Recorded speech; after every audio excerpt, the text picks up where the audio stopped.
Guys out.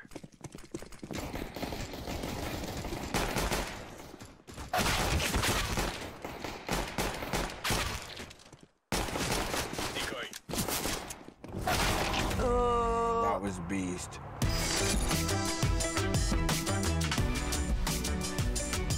Game, record, and stream without compromise on Intel Core i7.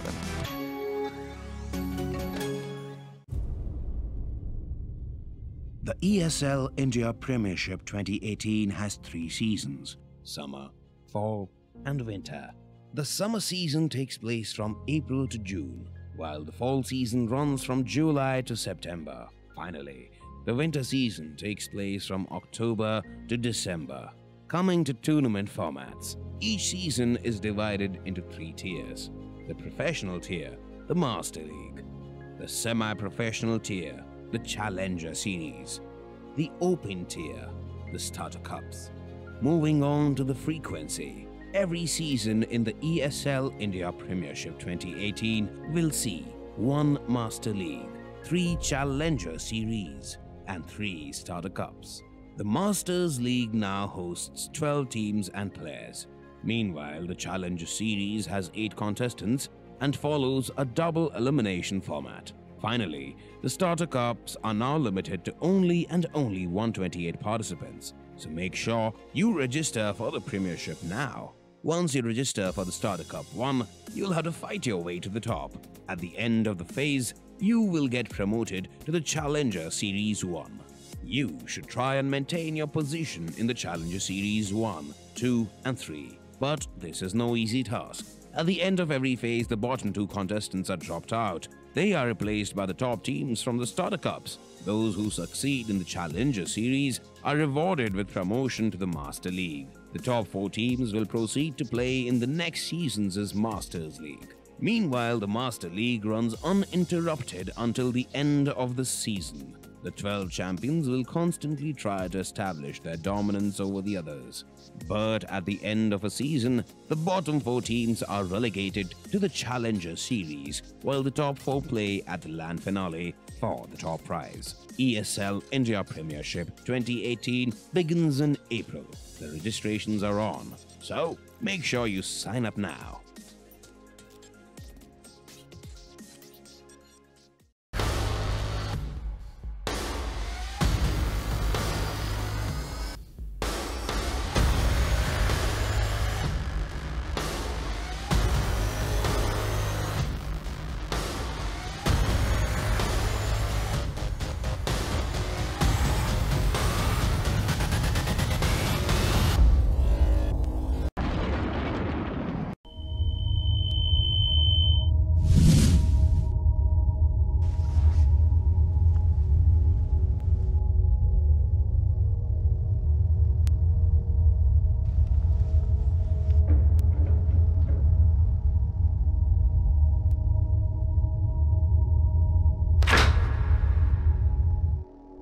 Turn around 3 times.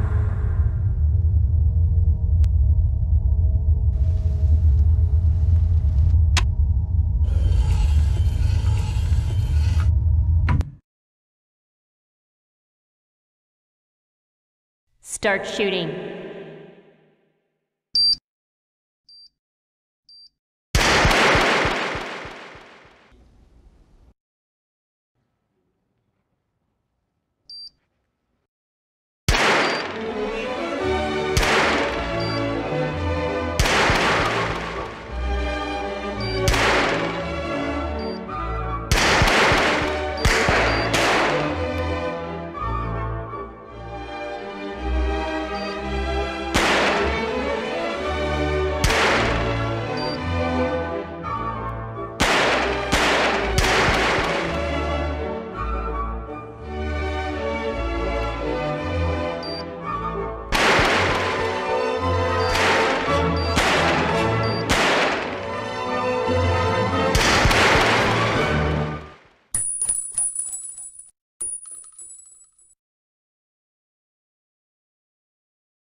This is the first ever Omen X laptop for gamers that go to extremes. Gear up with the machine designed for total domination and engineered for gaming in stunning 4K. Equipped with the latest Intel Core processors, it gives you the power to be relentless.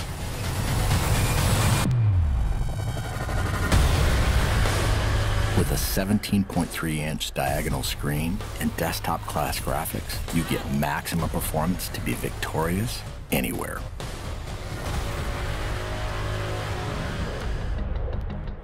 With multiple fans and large exhaust vents, heat is transferred away from critical components for dynamic overclocking.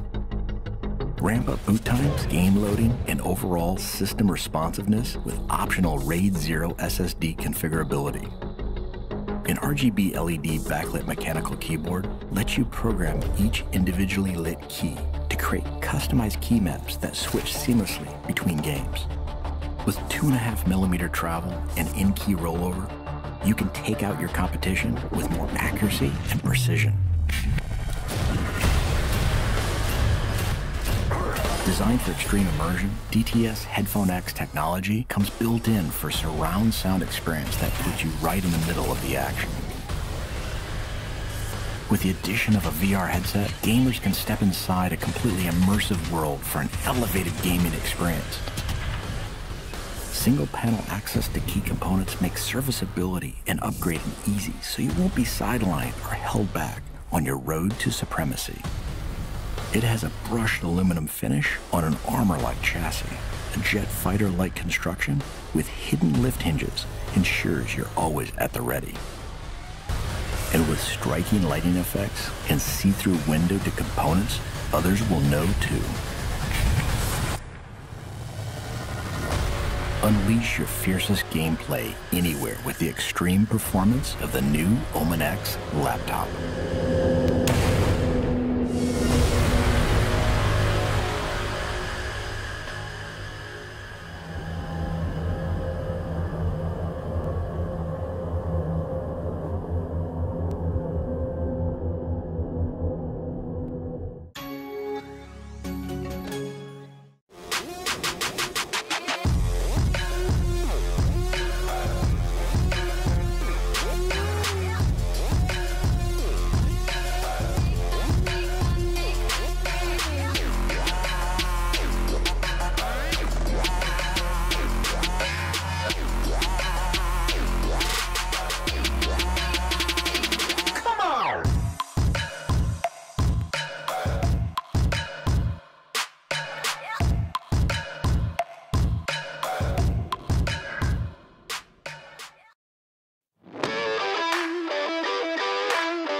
guy's out.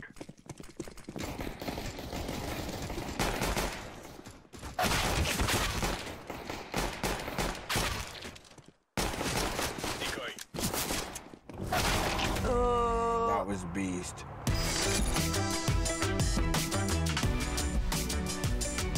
Game, record, and stream without compromise on Intel Core i7.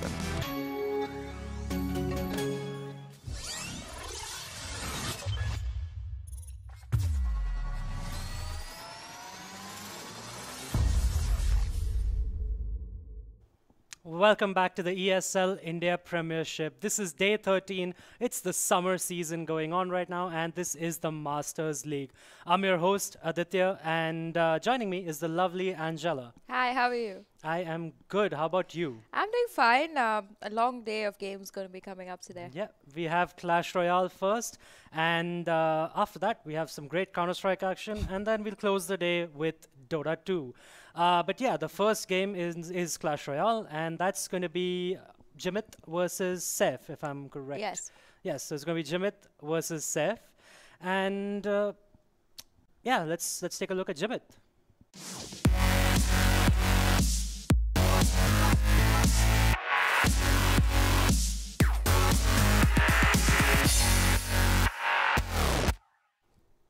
That's Jimit for you. He's a Bombay boy, as Angie tells me, right? And what do you say about him? How is he doing? I mean, as of now, he's struggling. He's sitting 10th on the board. He's not really got any wins for himself as of now. But he had taken a break in between, and he's come back. So maybe he's still adjusting to the new meta.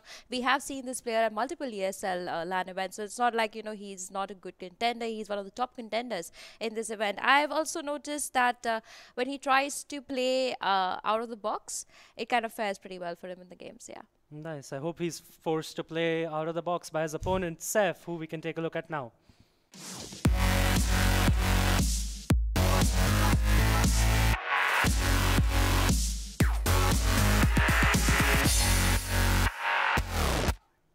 So that's Saif Patel from Gujarat. And also, by the way, I just want to make this clear. Vagish might have mentioned that every Patel and Shah has to be from Gujarat.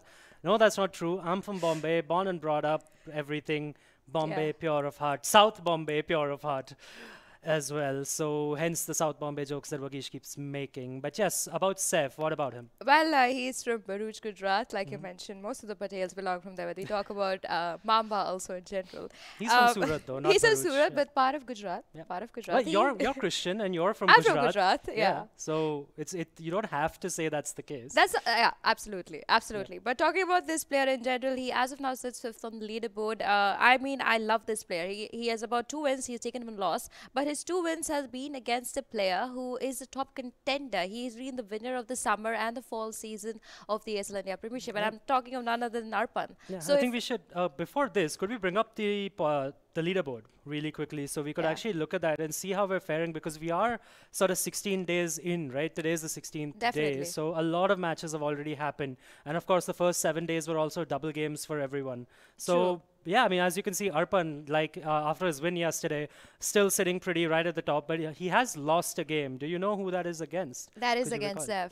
That he is has lost against wow. Saif, yeah. And that's what I was just going to re-mention to you. I mean, even though this player is sitting 5th on the board, defeating a player like Arpan is not easy, because Arpan is very versatile with his decks. He understands every single player who's played in the ESL India Premiership. And he's, of course, been a winner, 2-time winner of the ESL India Premiership. So if Saif can manage to take him down, I mean, you know, you start off so strong, so then everything else just feels much easier. Yep. And I think that's why Saif has a better chance in making it to the LAN finale this year. He likes to play a combination of the Goblin Barrels, the Dark Prince. He likes to play the Giant too. I'm hoping to see whether that card is picked or banned. But his favorite card is the 3 Musketeers, and that's the same as Jimit. Now, Jimit also likes the 3 Musketeers. Yeah, Jimit also, he's sitting 11th on the board right now. Yeah. And that doesn't look pretty for him, because he's played 4 games already. He has only about 7 more to go. Yes. And again, he's in a kind of position like Wackband was against Entity.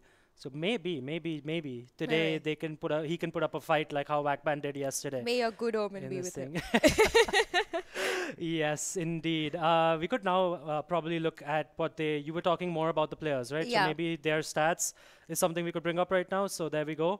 3970. This is actually not that bad. He's not so far behind Saif when it comes to the cups, right? The trophies. True that. I mean, when we talk about basic understanding, I mean, these guys being in the Masters League, they all are amazing players. They've all gained so much experience. I mean, even if you talk to our customer at Super Gola, he may be on a higher trophy count than even Jimit. But when he also mentioned to you that it's not about the trophy count, it's more about the experience and you continuously playing competitive, so you know what kind of decks your opponent is going to have, and that's fairly well why these two players can be put into the Masters League. Talking about their bans though, this is a little worrisome for me. Yes, Jimit has gone ahead and like, I don't want to play against the Three Musketeers. You're not going to give it to me. I'm just going to ban it off.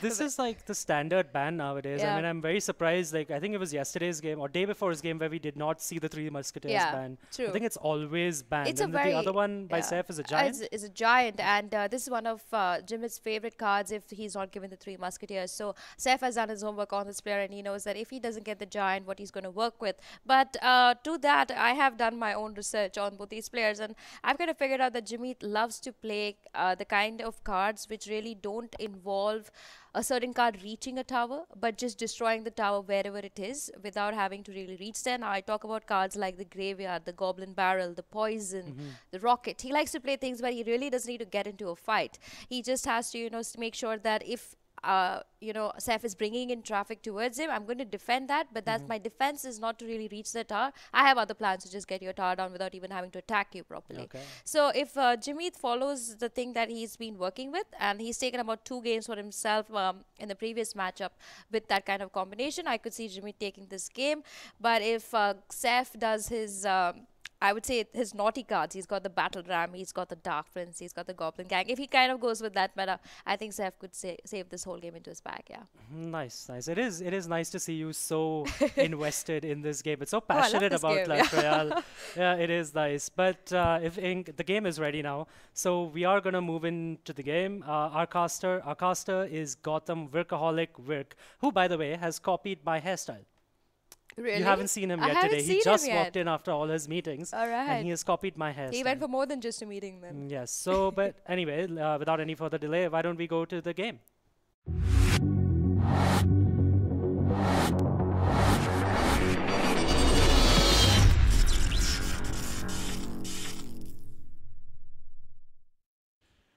All right, ladies and gentlemen, this is Gotham Workaholic Work, and I'm super excited for casting today because guess what? I'm cosplaying as Adi. I've pretty much gotten into character of Aditya Adisha, and I've shaved my head bald and doing my thing because I love Clash Royale at the end of the day. Clash Royale is love, Clash Royale is heart, and by the way, I'm hoping to see something new today, but I'm just tired of seeing these knights running around and banging people on the head. But here we go. So big match today we have between Jimit and Saif. Both of them great players. They have banned the Three Musketeer and the Giant. These have been very normal bans that we're going to be seeing a lot this Premiership.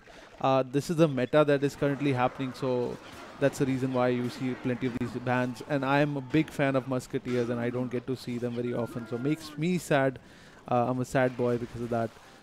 Musketeers have been my favorite card. I still pull them every now and then. If you look at the overall planning here, Saif has a golem, which most likely he's gonna hold till the double elixir time starts. Till then he has a few units to hold all the offensive action that's gonna be coming at his way. And here comes the big rocket, and the rocket has been revealed and it's doing a lot of damage. He got not only did he get the tower, he also got the unit alongside. This is the ideal scenario that you want while throwing that rocket. Getting the most amount of value out of that. A very well placed Dark Prince there, able to hold off the attack, but a very nice zap coming in, and this is going to be a lot of DPS. Oh, very nicely held. They are using the Nado, but look at the elixir advantage of Jimit. Jimit now has the elixir advantage. He has done plenty of damage on the left hand side of Saif, and Jimit now needs to make his move. He knows what he has and he needs to make something happen. Double elixir time, as I promised earlier. The golem is down and he's making his way towards the right, and whereas Jimit pushes everything he has on the left hand side, trying to take this tower down. Baby Dragon will be doing a lot of splash damage, which is good, but the tower is taking a lot of damage there. Could potentially come down. No. And now on the defensive, the Inferno Dragon has been taken down by the very nice placed rocket there, and Golem is on the loose on the tower. Now he needs to defend and make something happen here. He's lost the tower on the right. Golem, still in decent health, will be knocking the door of Jimit's main tower.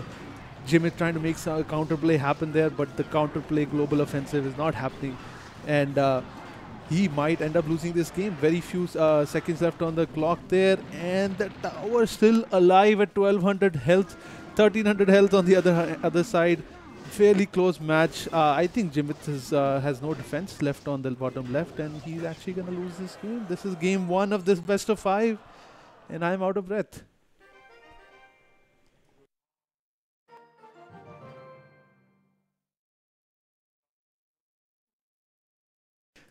Thanks for the mute button there. So I was able to take a breather there. That's a fairly exciting match, by the way. I'm a big fan of Clash Royale. Personally, one of my favorite games. Big fan of these two players also. But not what Jimit was hoping for there when he saw the Golem. He did the ideal best thing to do in that scenario. The moment he saw the Golem being placed on the top right, he pushed everything. He put everything he had on the left-hand side, hoping to close and finish the game. However, the Baby Dragon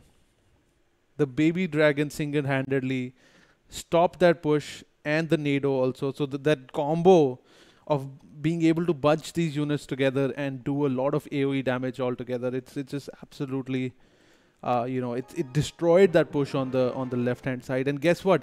How much did it cost him? 8 elixir. 8 elixir is what cost him to do to stop the push. And Jimit maybe ended up, sorry, how much is Nado? I thought it was, Nado is 3, so my bad. So it's 7 elixir that it cost Saif to hold that push, whereas Jimit had almost invested close to 12 or 13. So don't test my maths. But next game has started on the screen there, and you can see what's going on. There's a elixir collector being put down, which was fireballed, which is a decent trade also because of the fact that you also got the tower alongside. Saif now boasts his deck. Other than having the Golem, he has an elixir collector also. So he's replaced the missile, the rocket, with the elixir collector. At the end of the day, guys, if you have elixir collector and if it survives its whole time span, it's profit. At the end of the day, it's giving you a huge elixir lead. It's a great card to have on your deck, and it helps you win the game. I'm not gonna say like you put down elixir collector and you win the game, but the point is elixir collector, it's a great card to have, and it survives the span of time that it has on the field. You've already improved your chances of winning by a lot. You can build up a huge push. Now after 26 seconds he's gonna be in double elixir time, so he's put down a very, very aggressive Golem there. He has the zap to stop the Inferno Dragon DPS. He does use it. Inferno Dragon goes down, and on the right hand side a big push also. We completely missed that. Something took down the right hand side tower, and big defensive push being thrown on the left. He threw the meatball right at him, and the tower goes down, and double elixir time is on. Plus he has an elixir collector in the back, so you will just see Saif now just rolling in elixir. He'll be rolling on the ground with elixir. There's a lot of elixir he has to play with. And Jimit needs to figure out how he's going to plan to counterplay this using his global knowledge of offense. So, wow, look at that. Look at that. Look at that Nado there, and the combo that he loves to pull, by the way. The Nado and Baby Dragon combo is amazing. Look, he's put out 2 elixir collectors right there, and now I don't know how much elixir does he want. There's no limit to the elixir, by the way, now. Plenty of elixirs to collect. The Ram will be distracted. Ram also taken down. He has the Nado if he requires. Yes, he uses it. very well. He's defending very well. He needs to drop down the golem. Where is the golem? Let's see the golem being brought down right about now. Let's see what happens. Big push now being distracted towards the left-hand side. And he's always gonna have the NATO to group these units together. Now instead choosing to put the golem down. Golem being placed at the right hand side will now make its way. That tower is on very, very low health. It's only 600 health. Will that knight connect? Yes, the prince does connect and close the game. Saif closing that game. And what's Saif 2-0? Saif is 2-0. You know what? That was quite an action-packed game for a single camera angle game. I surely wasn't able to keep track of all the action that was going on in that game. But we experienced pretty good games of Clash Royale right now. These two games, I did feel at the bottom of my heart that the elixir collectors were being put little too independently. He was throwing like he was free for all. I don't think you really need that many elixir collectors, especially during double elixir time. But those are just my opinion. I guess Saif felt that his defense was strong enough that he could put down multiple elixir collectors. I think he kind of delayed the game, putting down the elixir collectors, and he still finished strong. Like, of course, you have he was able to defend very well. And Jimit just didn't have the answer to the big combo that Saif was using to defend, and that was the Nado and Baby Dragon, and he had the Dark Prince. So that was game 2 of this best of 5. I'm really hoping Jimit pulls his pants back up and comes back in this game. Not that I intend any pun of his pants being down. So there we go. Some cards have been switched around. Both the players choosing a different deck, which is nice to see. Saif going with what I can see is right now he has a Hog Rider and a few other cool units that will be bringing a lot of. This is going to be a fast-paced game. Jimit does have a few slower units on his disposal. We'll probably get an idea what's going on very soon. So here comes the balloon push. The Baby Dragon will not hit the balloon. Is he hitting the balloon? No, he's not hitting the balloon.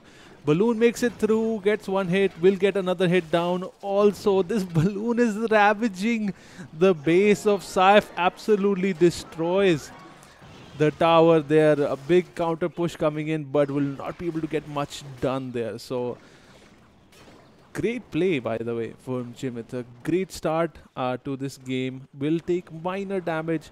Okay, this minor damage could end up being a lot of damage. Okay, he survived. That building barely survived that push. However, Saif now needs to realize he has absolutely nothing to stop this balloon, which is going to be coming his way very soon. He has... What does he have? What does he have? He has an Inferno Dragon, but the Inferno Dragon actually needs to be able to target the balloon. The balloon's going to be walking right at him pretty soon. So Inferno Dragon, very easy to distract. He has the Zap, he has the Miner, he has the Goblin Gang. He has a lot of units, by the way. So P.E.K.K.A. will need to take a few shots. Is he trying to zap? Yes, he does zap. The bats also come out. Jesus, this is going to be a lot of trouble for the Inferno Dragon. Nice distraction, but not very well placed. He could have placed that the other way. My God, this P.E.K.K.A. is making its way to the base tower and will be stopped. Now, the question now is the balloon. The balloon is going to come out soon. Jimit also needs to defend against this push. Oh, look at that offensive balloon. The ice fairy comes out. The ice spirit comes out, stops the balloon, but balloon will still make it. Drops one balloon down and will also do death damage, bringing this tower down to 800 health. Jimit kind of going for an all-in push there. And now Saif is replying with the same. He's going for his all-in push. Has the zap. Decides to keep it, does use it immediately the moment I said that. And the tower is down, 13 seconds left on the clock. This is going to be 3-0 in favor of Saif. I can't believe Saif actually came back from this. while I was talking about the fact that Jimit doesn't have, Saif doesn't have the answer to the balloon, guess what? Jimit didn't have the answer to the ground units that Saif was throwing at him. 3 crown victory. This is a best of 5, finishing 3-0. Very strong finish here by Saif. Congratulations to you. I don't know what the current status on the table is. Urban is, as far as I'm told, Urban is still number 1, and Urban is always number 1. And Jimit is number 10. And how about our good friend Saif? 4 and 5. It's okay. In any case, great games that we get to see here.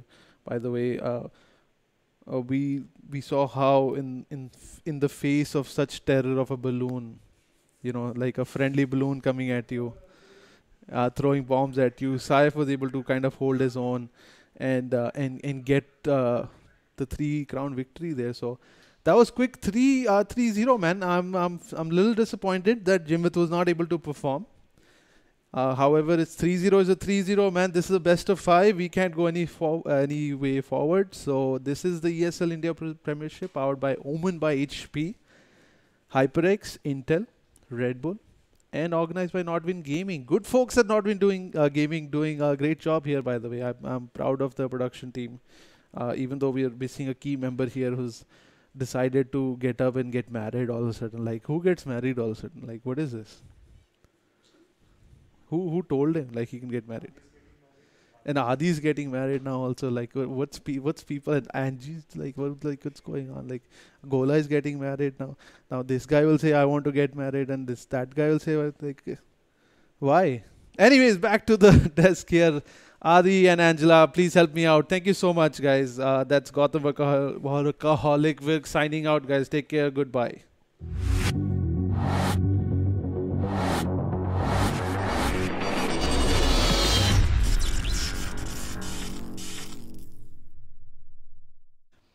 Thank you, Gautam. And yes, indeed, Jimit was not able to perform. His words, not mine, Gautam's words. But yes, I mean, honestly, I think it was 3-0 to Saif, by the way, of course. But I don't think the games were actually that. The first 2 games at least seemed a lot closer to me than the scoreline of 3-0 suggests. Yes, the last one was a 3-crown victory. Yeah. But I don't know, break down the game, because the first 2 seemed pretty close to me. Okay, yeah, actually, to be very frank, you're very right about that. If we talk about the first game in question, whether he played the Battle Ram, the Dark Prince, the Bandit, and the Miner. Now, these are Jimit's strongest cards. The way the game went, they both were very aggressive. In the first 1 minute, they didn't really want to concentrate on defense. He was concentrating more on just, I need to take that tower down before I move into the double elixir count, which is a great idea. But the difference that I saw between Jimit and Saif was that Saif was more patient. He was like, all right, I know what you played in your first round. I know your hittings are your Battle Ram, your Bandit, and your the Dark Prince. So now once you kind of understand what picks are already with your opponent, you kind of can counter them very well in the double elixir count. And that's what Saif exactly did. Even in the second half of the game, which is when it reaches 1 minute mark, he kind of made sure that give Jimit the time to kind of play all his aggressive units. I will hold defense first, and then I will send mine. And that was one mistake that Jimit kept repeating. Whether it's you look at the first game, you look at the second game, he did take down the 1 tower, yes, achieved. Second, if your opponent is throwing down cards, if you're not going to defend your tower and still go for the 3 crown, you need to do it if you're 100% sure that the plan is going to work out. Because if it doesn't work out, you're losing 1 and you're losing 2. And losing 2 goes into overtime, and then your opponent gets the mark for it. And that was a mistake Jimit made. Otherwise, his decks were pretty good. They're pretty stagnant. Look at the third game. He went for the Inferno Dragon, which kind of works very well for him. He took it against a P.E.K.K.A. and a Balloon, which are actually, the Inferno Dragon is a complete counter to both these cards. So he had it going for him. Sorry, my bad. Jimit kind of had the P.E.K.K.A. and the Balloon, and Saif had the Inferno. Now, the Inferno is known to destroy any kind of big unit, like example, the P.E.K.K.A. or the Balloon, and that's what exactly Saif did. He kind of just made sure that his Inferno Dragons were always ready on the defensive. He never really used them on the offense. After defending, if the Inferno Dragon reached the tower, it would take it down. And Saif, playing that way, has done the same thing with Arpan. In the past, the only time Arpan has really lost is when you know you've got that one crown and you're safe and secure. Like, okay, you know what, now I'll try and take the second crown. But the greed to take the second forces you not to defend your first. And that's where, you know, things just go haywire. But it's the Masters League, and it's something Jimit needs to understand, that being aggressive, yes, you will get that tower, but will you get the game? And that's where he's been a little bit of struggle. So yeah, Jimit definitely is struggling right about now because he is in the 11th position. 12th technically as well, because I mean there is no way to differentiate between two people who have won 0 matches, right? I think all the three 10th and 12th, 10th to 12th places are all on 0 points right now, and it's not looking good for them. But yeah, I mean that's about it for the Clash Royale game. Remember, this was the ESL India Premiership, brought to you by Omen by HP, HyperX, Intel, and presented by Nordwind Gaming and ESL. Now, we'll be back after a short break with some Counter-Strike action, so don't go anywhere.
The guy's out.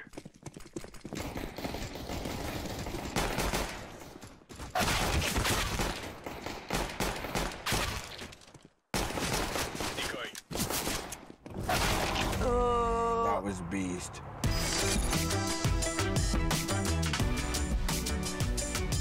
Game, record, and stream without compromise on Intel Core i7.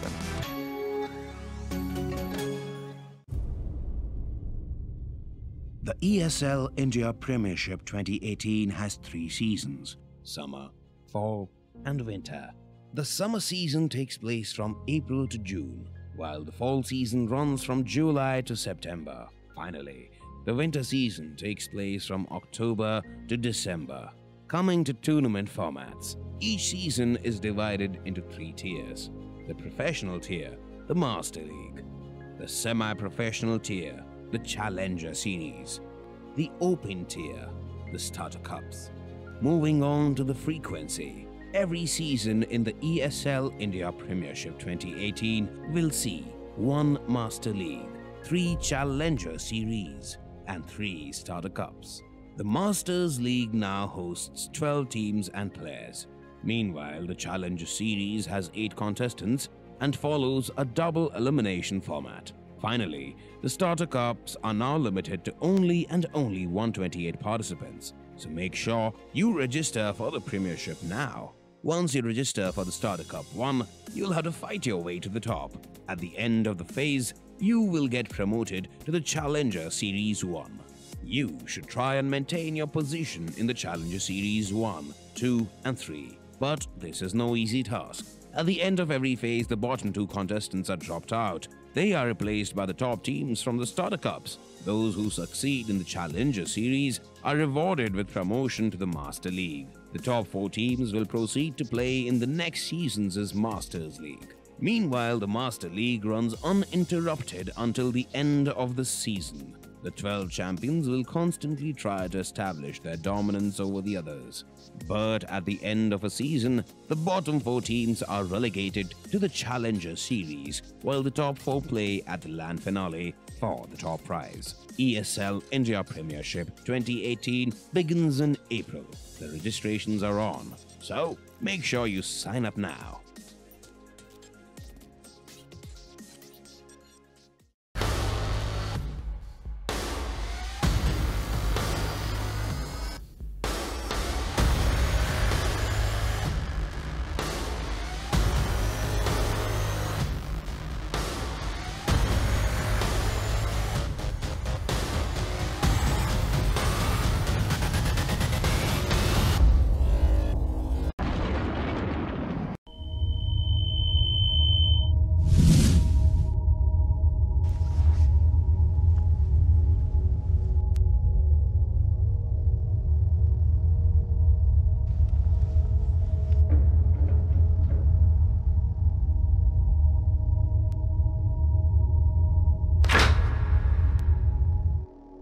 Turn around 3 times.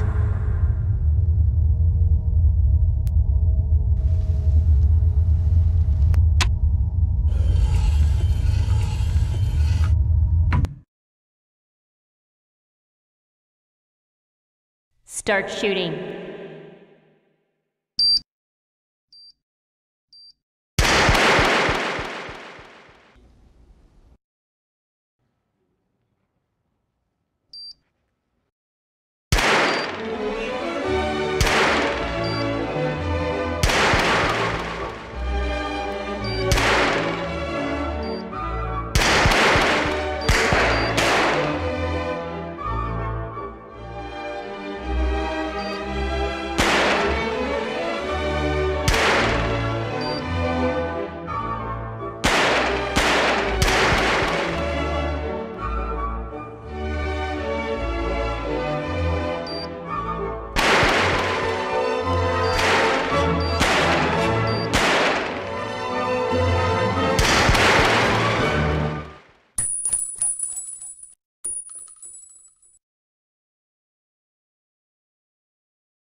This is the first ever Omen X laptop for gamers that go to extremes. Gear up with the machine designed for total domination and engineered for gaming in stunning 4K. Equipped with the latest Intel Core processors, it gives you the power to be relentless.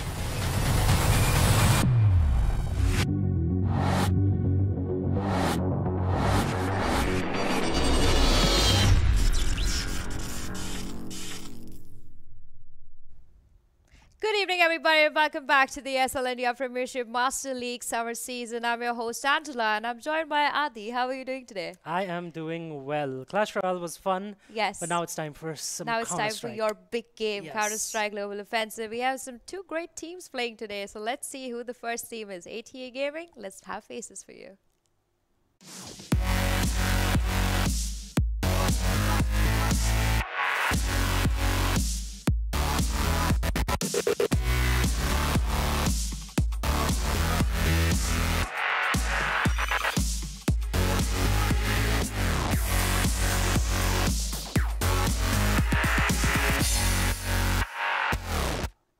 All right, so that is ATA Gaming for you folks. Adi, I want to hear more about this team from you. Yes, I mean, ATA Gaming, right? I've talked about their name, I've talked about their stature, what ATA Gaming means to most of the Counter-Strike fans out there, right? Because for the longest time, they were unbeatable in the Counter-Strike scene in India. We're talking about the 1.6 days and even all the way back to the 1.5 days when they were called Acid.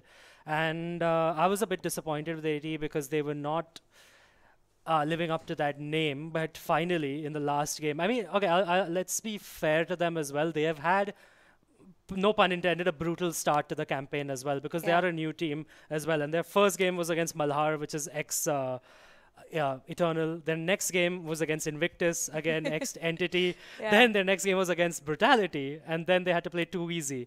But finally, they actually did pick it up. Yeah, exactly, right? They literally played what I think might be the top four, at least one of the top fours, maybe top five. Four of the top five is they've already done with it. They're already done with it, and they've beaten Too Easy at least now. And so that was good. They picked up their game against Too Easy on Cobblestone, and I think things are looking up for them. And I hope they continue that preparation, because they were definitely prepared when it went to Cobblestone. And I hope they've brought that into all their other maps as well. Get the caches and the mirages out of the way, and then definitely prepare on the outlier maps, which are Overpass and Nuke Train, even Inferno. Inferno is definitely not an outlier anymore, because we've seen it 10 times in the first 16 days. So yeah, I mean, AT Gaming also, by the way, I have just got word that AT Gaming is playing with a substitute again. Ryder is going to be playing in place of Buster. Okay. So do you think that's going to affect their performance by quite a bit? It depends. Maybe on the T side, Ryder actually would do better, but on the CT side, Buster has been a rock for them. Like, he's a very clutch player as well, Buster. He doesn't really go nuts, but he will get you the clutch. If he's in a 1-on-2, 1-on-3, or he will really support you very well if, it's a 2-on-3 retake, something like that. So they will miss that element, but Ryder has been playing with a few of these guys with rotation stuff as well earlier, so I think it should be fine. All right, and then going up today against ATE Gaming is going to be a team that is pretty known to me. I hope you guys know them too. It's going to be Team SRA. Let's see you.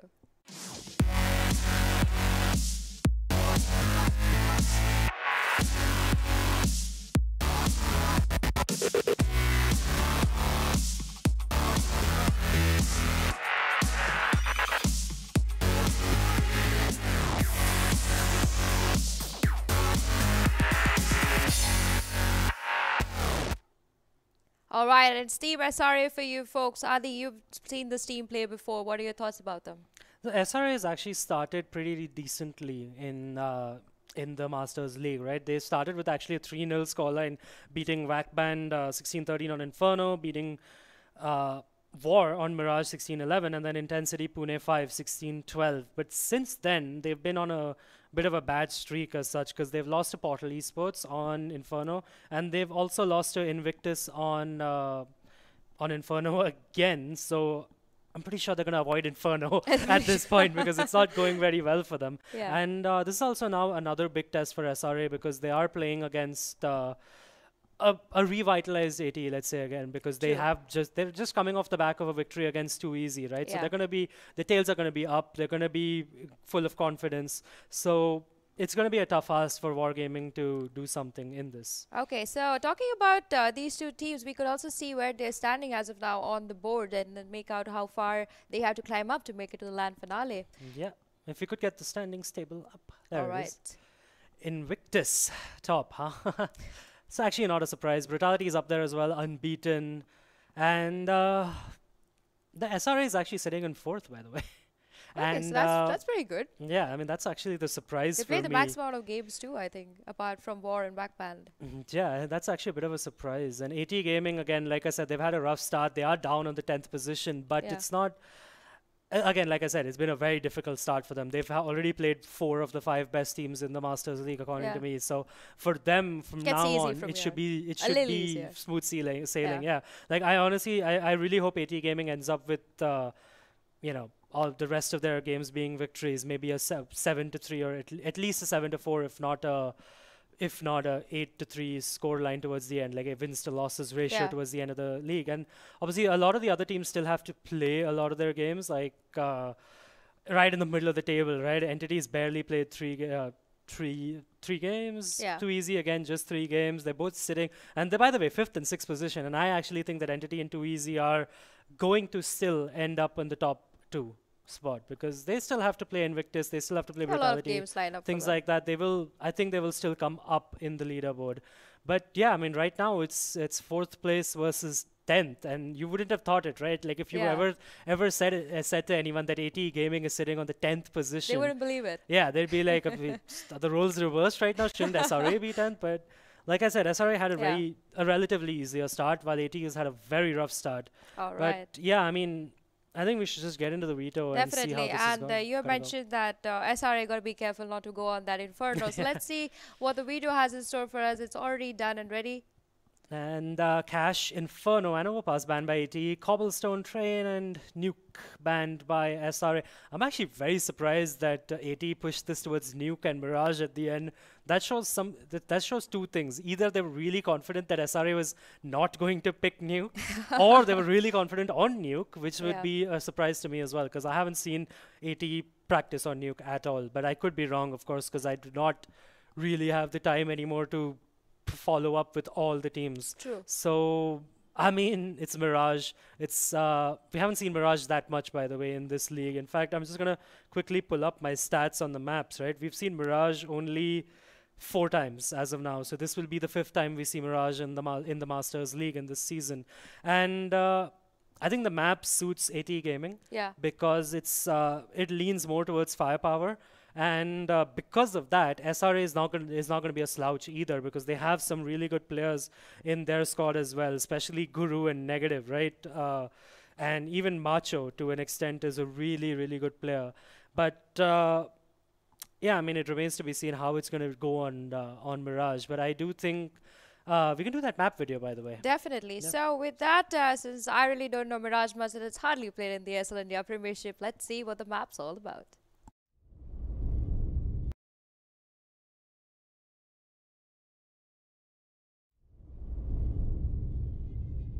Mirage. While Mirage relies heavily on middle control, thus enabling the terrorists to oscillate to either bomb site, it offers a different dynamic of seizing bomb sites instantly through carefully placed smoke grenades.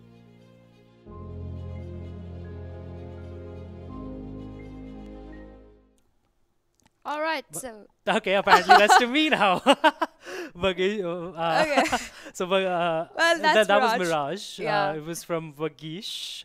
Vagish is sweet, sexy voice, did the talking of that. But yeah, I mean, Mirage is a map where the mid control is really important. That's basically what the map video tells you. The mid control is, you're going to see both the teams fighting for mid control right in the start. And especially, I think Mirage is such a map where the CTs have to be very proactive, very aggressive, take mid control, take something or the other. Like, don't just sit back and don't just defend, you know. You'll have to take, once if not mid, take A apartments, take B apartments, do something proactively and get a pick. Because if you don't, it's gonna go badly, because you can get overwhelmed on every bomb site. You can get executed upon. So yeah, I mean, I think this game is going to be an absolute brawl. Yeah. But I do think. Who do you think is going to take it? I think it's going to be ATE. It's going to be ATE. It's going to be really close, and I think we're in for a long game. All right. So for everybody who's just tuning in, this is the ESL India Premiership Master League Summer Season. Counter-Strike Global Offensive is going on. It's going to be Mirage. I'd like to thank my Steam sponsors, owned by HP, HyperX, and Tel, and it's all organized here by Notbin Gaming. Our casters are ready. Mama and Fett, take it and go.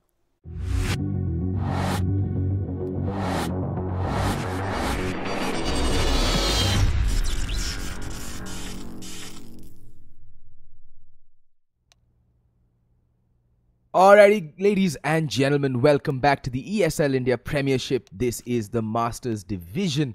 And today we're going to be watching SRA versus ATE on the map Mirage. Joining me, as always, is the man whose alacrity for Indian CS knows no bound, the ever-jovial, ever-jubilant Mr. Mamba SR. Mamba, how are you doing? I think the only reason why I've been not taking these intros is because I cannot find these fancy words that you use for me. So it's a pleasure. It's a pleasure to be here, and always an even bigger pleasure to cast with you. And I've been casting with Play as well lately, and talk about these two teams, you know, AT Gaming and SRA. We did go over pretty much all the teams yesterday when I was talking to Play, and he mentioned the fact how the other teams have been stepping up. But one of the questions that I have for you, Fit, is about AT Gaming, right? Because we were having this conversation before the game started.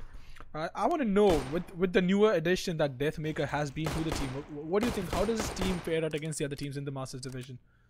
I mean, see, ATE's results haven't been that impressive of late.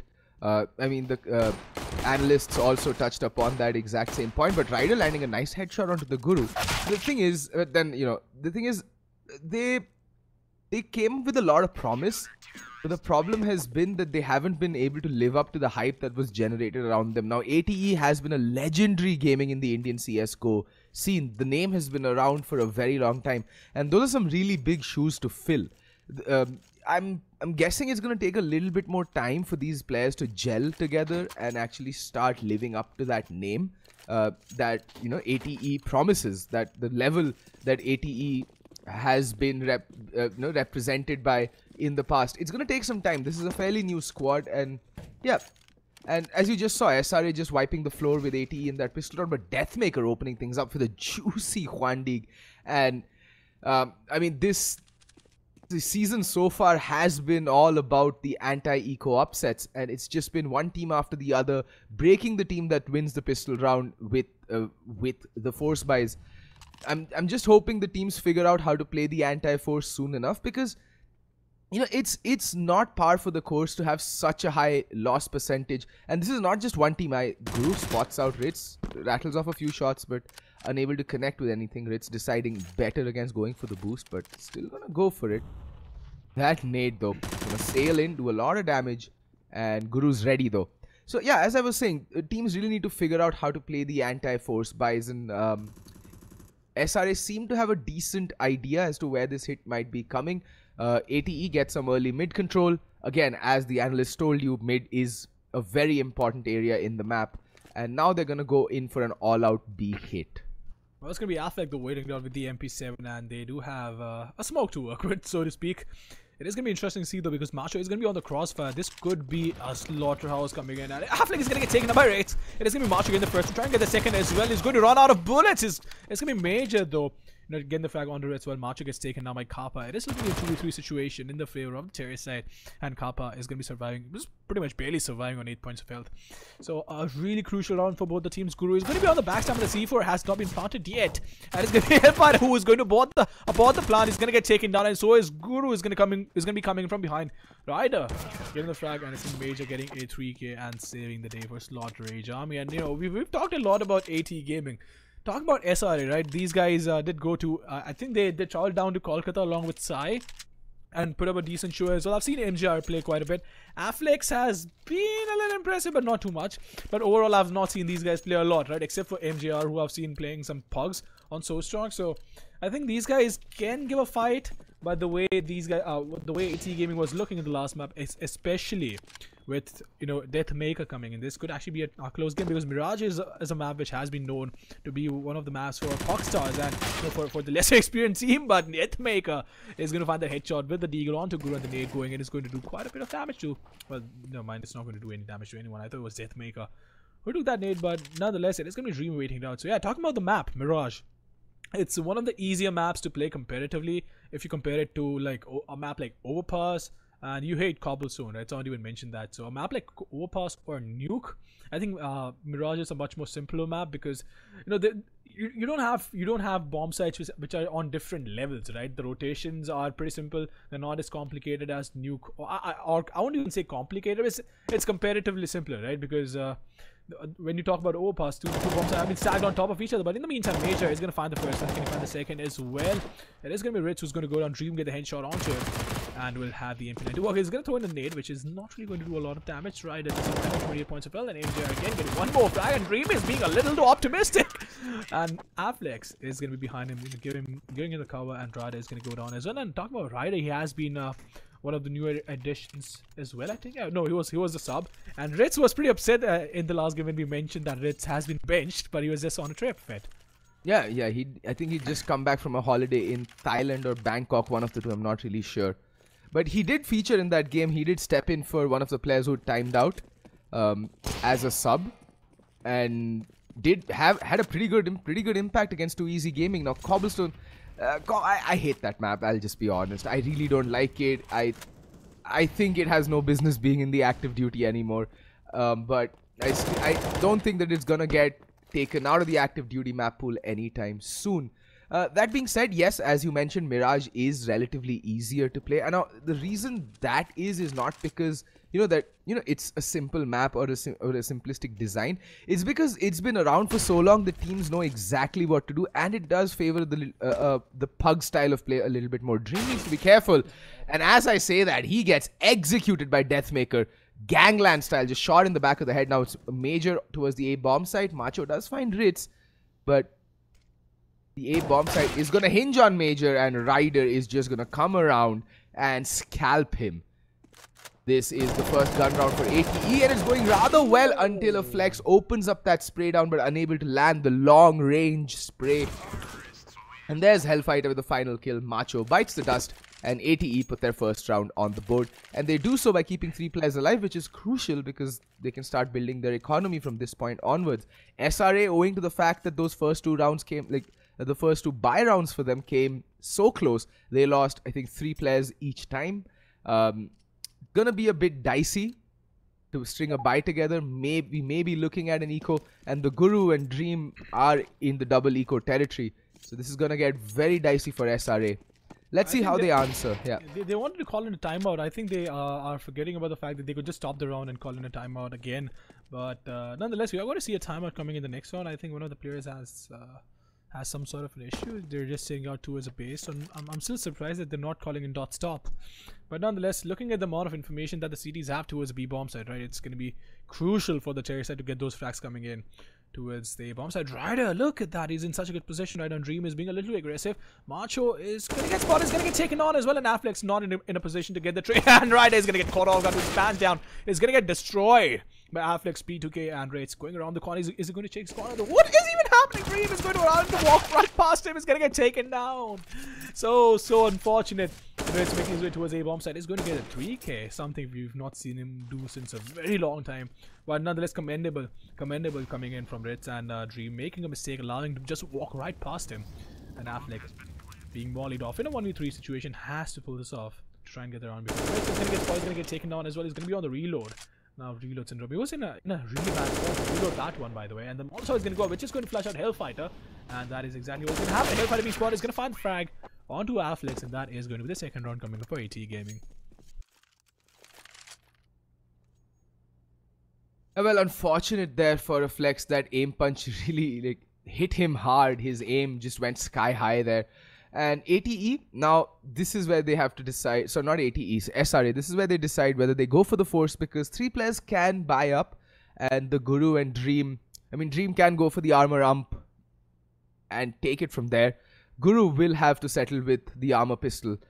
While on the T side, these buys do tend to work out more often than not, primarily because the T side economy is a lot more forgiving as compared to the CT side, and also you can pair up and use the buddy system to great effect on the T side because you're the team aggressing onto the bomb sites. On the CT side though, it's a very different story. If you're going to be going for the pistol buy, they're not. They're still going to go for the double eco. It's going to be Major and a Flex who've just picked up the armor pistol to try and give themselves a bit of a fighting chance, and Guru with nothing but the USP. Curious to see ATE not going for early map control. They know it's going to be a more or less an eco round coming out from them, coming out from their opponents. So it's interesting to see that they go for the B bomb site. It is the bomb. Oh, as I say that, Hellfighter just wrecks Macho, and a Flex still on the bomb site, playing up close with the CZ. Does have some armor to play with. This time the aim punch is not going to be that big of a deal. But, you know, it's the AK-47s. One shot, headshot, and you're bye-bye for the round. And a flex. Rattles off a couple of shots. Hellfighter does find... Major does find Deathmaker though, but in the meantime, Dream and Major, they have to make something happen. Major with a 3k. But Kappa and Ryder see off that round. Hellfighter again, 2k for him. He's having a decent game so far. Everyone on ATE, they've seemed to have woken up and showed up to the game big time. And now SRA, they'll have the rifles out, they'll have all the utility and the, you know, toys to play with. It's their time to come out and shine. Major picks up the AWP, so does Macho. And it's going to be the double up. The way the first half has been going is, I won't say it's been close, it's just been, you know, AT Gaming winning all the buy rounds in the favor. But a double upset upon the CD side is a little too ambitious, but, you know, it's Mirage, so it could actually work out. But the amount of money they've put in, right, they are going to lose out on important utility, but, you know, I think it's Guru who doesn't have the amount of money needed to work with. But surprised at the fact that Major, though, did not go in. Even though it could not be that big of a deal, but if they go in for a set execute or a set take, right, that could be the difference between winning and losing the round. But in the meantime, Guru is going to be waiting it out towards Connector. Kappa inside the underpass area has not been spotted, or maybe has he been spotted? Not quite sure about that. But the C4 has been dropped down the terrace space, and no one from the terrace side is even remotely close near the to the bomb. So this is going to be a disaster. I don't think they've still realized where the C4 is, and everyone's just coming towards A bombs. And this is going to be an issue for these guys, right? Is going to spot Guru. Guru is playing a little too passive and giving a lot more respect than AT deserves at this point. And Major is going to miss out on a shot. You cannot miss those shots, Major. And let's again somehow find the frag onto him. It is going to be Macho and Afflex all alone. And if these guys end up losing this round, I think they have a lot more to learn, the CD side that is, and it's going to be Kappa who will have to fall back all the way to the terrace base to pick up the C4. And this is the difference between winning and losing. Around Kappa, had someone from the team had the C4, right, he could have went along with his teammates, maybe just get the trade or cut off the rotation. Now he had to waste so much time, go back to the terrace base and get the C4, that this just changes the entire outcome of the round and the way the entire round is going to get played out. So it is going to be Affleck and Macho towards A bombs, that they do realize that it has to be an A hit, and Kappa is going to drop down. They do realize what the C4 is, and they are not going to peek out. Alright, they are not going to peek out, and Kappa just watching jungle. He's going to wait it out. He's going to wait it out below the palace. Now he has a really good angle towards CT, but has to watch both angles because, you know, he doesn't know where the CTs are coming from, but knows where one of them is coming in from. Afflex is going to get spotted, so is Kappa, and Kappa is going to get the first, going to get the second as well. Is going to get it. Afflex on 8 points of health is not going to be able to survive that spray transfer. We get taken down, and that was well, I won't say a wonderful round, but that was quite a round coming in, because AT Gaming, you know, making such a huge mistake in the end, somehow still winning the round. Well, Kappa just proving that he still got it. One of the old, members of the Indian CSGO professional community. He's been around for donkey's years, and he's just proving that with experience, it's, his reflexes may have taken a hit, but his positioning, his game knowledge, and all the experience that he brings to the table is more than enough to clutch out round after round. And yeah, ATE did bring that down to the wire, but there's Major opening things up. Down goes Deathmaker. Hellfighter caught in a rather sticky situation towards Palace. He needs some help from his teammates, because he's going to get bum rushed in Palace. And Dream come pushing. Hellfighter, oh, the luck. Just could have been caught with the nade out and his pants down there, but somehow managing to survive. And look at that push again. Ritz, he's going to land a juicy two-man spray down, and that's the B bomb side just ripe for the taking. And now Hellfighter can just shoot the players who come on the flank. Will he be able to get the Guru is the question. The answer is a resounding yes. Shot in the face with a 7.62 bullet. The Guru is not having a good game so far. He is not going to have... PUBG, is it? Yeah, exactly. He's not a happy kitten. And Hellfighter playing a very cheeky angle. Dream needs to be careful. I don't think he expects Hellfighter to be playing from where he is. And no, he doesn't. Hellfighter does get the kill. And the final player, that's MJR, falls to, the veteran, Kappa. Well, quite a bit of PUBG you've been playing, but it's fun. Getting back to the game, AT Gaming is going to pick up 5 rounds in a row. If I'm not mistaken, yes, it was 5 rounds in a row, and Major surviving on one point of field right there. So quite interesting the way AT Gaming started pulling those buy rounds off. Now it is all the pressure is going to be on SRA, because they have the guns to work with, and the last round was something they could have not exactly pulled off, but they've been making some silly mistakes, right? They have been losing out on rounds they should not have, and Ritz is going to find the opening with the AWP. Alright, So there's going to be major falling back from window, falling back towards A-bombs. And Palace has been taken care of so slope, and I'm kind of surprised at the way these guys are holding their angles, right? It's such an aggressive angle, and Dream was almost exposed for more than 3 seconds from Palace, while Major was not even looking at it.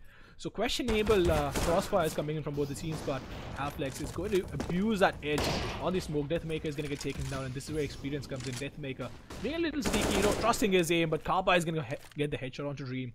It is going to be Major waiting it out. Can he find the frag on the Kappa? So nope, that is not going to happen. It's going to jump around the corner. Kappa just waiting it out, and again reducing it to a 3v4. Now the CTs are just giving away their frags and they haven't been able to get those trades right. We've seen them being in situations where they have the numbers advantage, but they have just not been able to get the trades right. Hellfire is going to find the frag onto Major again. He was stuck in such a bad position. Afflex could have tried and helped him, but well, that didn't happen. Affleck is going to be surrounding 2 parts of health. They know where exactly he is, but it's still a 2v2, right? So Hellfighter might not want to push, and I think he just got spotted right there. He's going to be coming in. Affleck just waiting it out. Is it going to get Affleck is going to go down. Hellfighter watching Connector, and the second shot onto Machi coming in really clean as well. So that is going to be the 6th round coming for ATE Gaming, right? I mean, see, I think it comes down to the veto. You were right. The CT setup so far has been, I feel, extremely static. They're playing their default 2-1-2. There's nothing innovative about the way the CTs are setting up early round. There's no aggression towards mid. There's no active mid control. It's just the one hopper towards window. You have one player playing stairs who'll switch towards connector, and one player playing B short who'll switch towards mid if need be. It's a very static setup coming out from the CTs, and they're getting punished over and over again. I want them to do things what they're doing on their pistol rounds, on their buy rounds. Grow a pair, go for some aggression, nut up or shut up, as they say. Like, it's just not happening. They're playing a very static, traditional mirage on their buy rounds, and they're paying for it with their lives over and over again. They're never getting the man advantage, and like you said, their trade game hence is suffering because they're always at the numbers deficit. And ATE, they're just exploiting the freedom that they're being given over towards mid. They're just waltzing in, getting the kills, getting the trades, and just making it happen. They're the ones who are engaging in the proactive plays. There we see that boost not really working out, but the Guru with the CZ gets a kill nonetheless. It's a 4v4. And well, it's going to be Marcher falling back, picking up that UMP-45 and trying to find the frags. It is going to be Ritz is going to get taken on. Guru is going to find the frag onto Deathmaker. And being in a 1v2 has to do a lot of work. Only has 12 bullets to work with. This is going to be a monumental task. And well, he's going to fall down. So that is going to be the 7th round coming up. And AT Gaming have just been dominating Slaughter Rage Army post that buy round. And SRA has not been able to do anything about it. So it's a little upsetting that AT Game just manhandling a newer team in the Masters division, and it's upsetting for the CD side as well. They have called in a tactical timeout. Not quite sure what they're going to be discussing because they are all over the place, right? They are trying to spread out, but the very first thing that I really want to point out is the trades, which have not been coming in. Second is their setup. Or you can probably switch that up because it's because of the setup that the trades are not coming in, right? These two things depend on each other.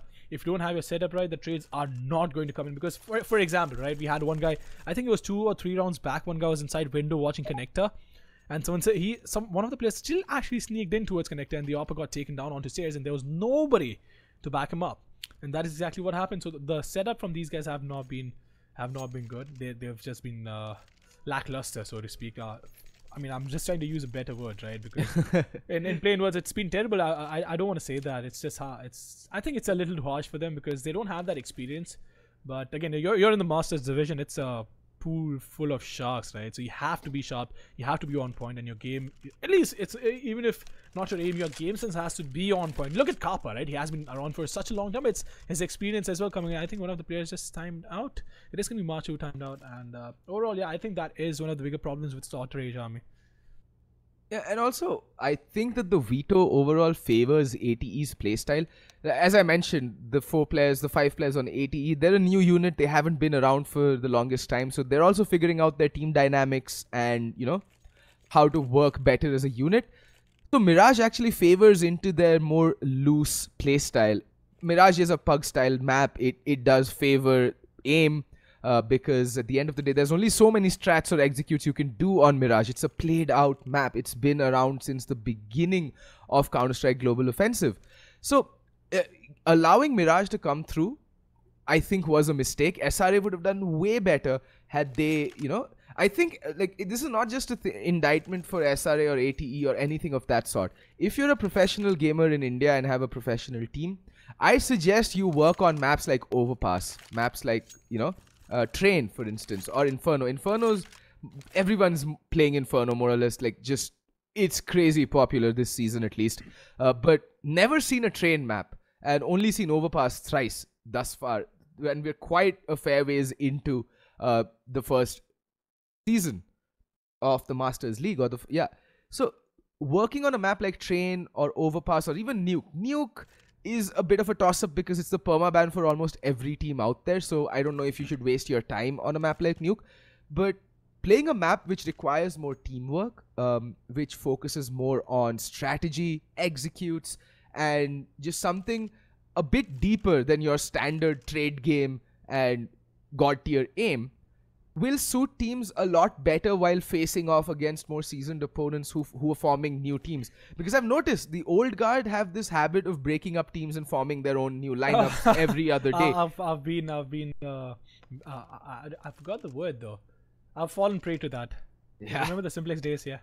So, it just hurts the scene. It just hurts the teams because you have to work on the brand new dynamic. Even if you pug with these guys over and over again and you like them, it's a very different game dynamic when you're playing a serious professional game of 5v5 Counter-Strike as compared to a pug or even a scrim for that matter.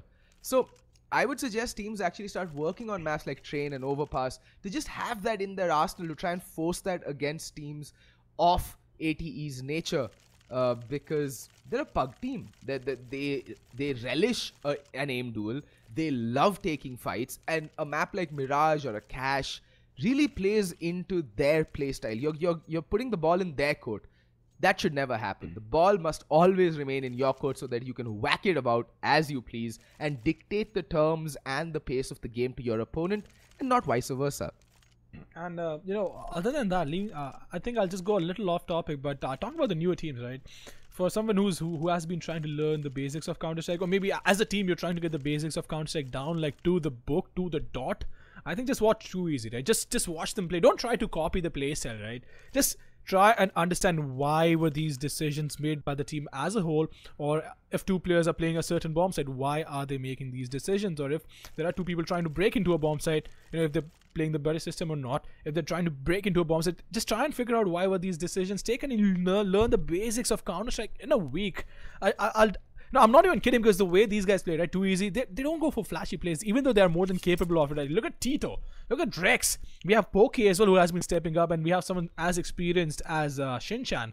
So all of these guys, they have the capability of making those flashy plays, but they can control themselves as well. They know when to go in and when not to go in, and they just get their basics right. And just getting your basics right can destroy pretty much most of the Indian teams, except for 2 or 3 teams.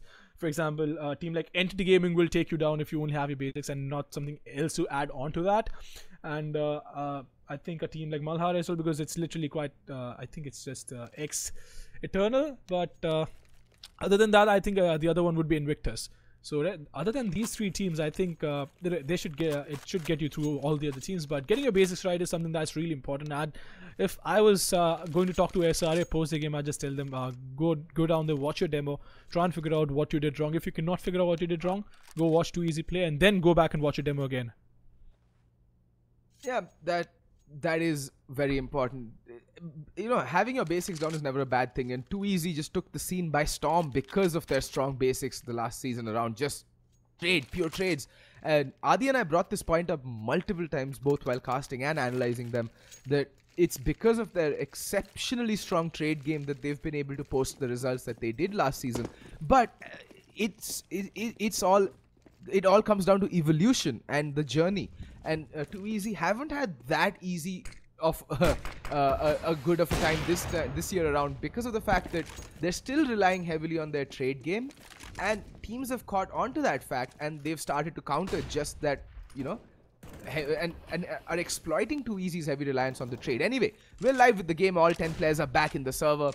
Hellfighter going a bit aggro, trying to do some damage, trying to draw the attention of the opponents towards the B bomb site. And yet again, SRA give up mid. Major does find the opening frag, but he's going to get mowed down by Deathmaker. Those AK-47 bullets really hurt. Smoke or not. And but the smoke is going to be coming into it short, and it is going to be negative. Well, there is a gap in the smoke, so this could be disastrous for the Terry side if they try and sneak in towards connector, but that is not going to happen. We have Kappa and Major being deleted off the server, so it is going to be a 4v4 situation to work with Guru towards the B bomb side, and it is going to be a B. 50 seconds on the clock to work with Guru. Jumping a little too much, it's a little too high for my taste, but the flashbang is going to get thrown, which is not really going to blind anyone. Like, I mean, I just do not understand the point of that flashback, but in the meantime, it's going to be negative is going to come in towards the B-bomb side. The Molotov coming up as well, and Guru is going to be as blind as a bat in the daytime, and negative is going to go down as well. Hellfighter getting 2 openings right then. Affleck so unlucky right there. It's surviving on 21 points of health. That's just unfortunate. A dream, and they have 2 ops to work with. They should just fall back at this point, and no one... Alright, so one more mistake. No one's watching the cross, and both the players are falling back. I cannot absolutely understand you want to fall back when you have to. Just ask one of the guys to hold the angle, right? Even though they were not pushing, but in a 4v2 situation, someone like me, right, who just wants to be a little too adventurous, or someone like Deathmaker who is feeling it, would probably push in and get one of the 2 ops down, right? So it's a huge investment, but a lot of basic flaws coming from Slaughter Rage Army. I mean, again, SRA, it's clear that they have a lot of work to go into their game, and they need a lot more work. Ryder does find Dream. Wow, okay, a flex. There you go. One of the ops does get taken out of the hands of Slaughter Rage Army, and SRA are in some sort of a downward spiral. Now, I cast their game that they won on Inferno against Vakband, and they have this really nasty habit of just forcing it up and trying to force the issue till Kingdom Come. And that's on the CT side. That's a very bad habit. Now, while a team like Vakband may have slipped up again because of their lack of experience, might have afforded them that opportunity and opening to come back into the game, a team like ATE will not. A team like ATE, if they smell blood, they're going to go for the jugular. They're not going to give you any room or any sort of openings back into a game. And the fact that that SRA constantly rely on their force buys to try and make something happen and force the issue, it's not going to do them any favors down the line. And you can see that right now. Yes, ATE are a man down, but they still don't look out of control off the round. Hellfighter pulls 1 kill back. A Flex is caught in no man's land. Major really needs to help his teammate out, otherwise it's going to be a really bad day for a Flex. Deathmaker, they're both very tunnel visioned here towards mid. Major, this is the perfect opportunity for him to pounce and strike. But again, the static CT setup, what we spoke about, no one is going to take the initiative to actually go out and take the fight. They're waiting for ATE to come towards them and walk into their crosshairs, but the problem is ATE are just hitting some crazy shots right now, and they're winning all the duels. Negative finally does get the kill on the Hellfighter, and Ritz is so very low, 3 HP. And it's down to a 2v2, essentially a 1v2, but that nade... it's the smoke. Alright, Negative can breathe a sigh of relief. Bomb will get planted though, and Deathmaker is in a very good position. I think he should swap out to the AK-47 at this point. Will do him a lot better. Or just swap out weapons with Ritz. Ritz is a pretty potent opper in his own right.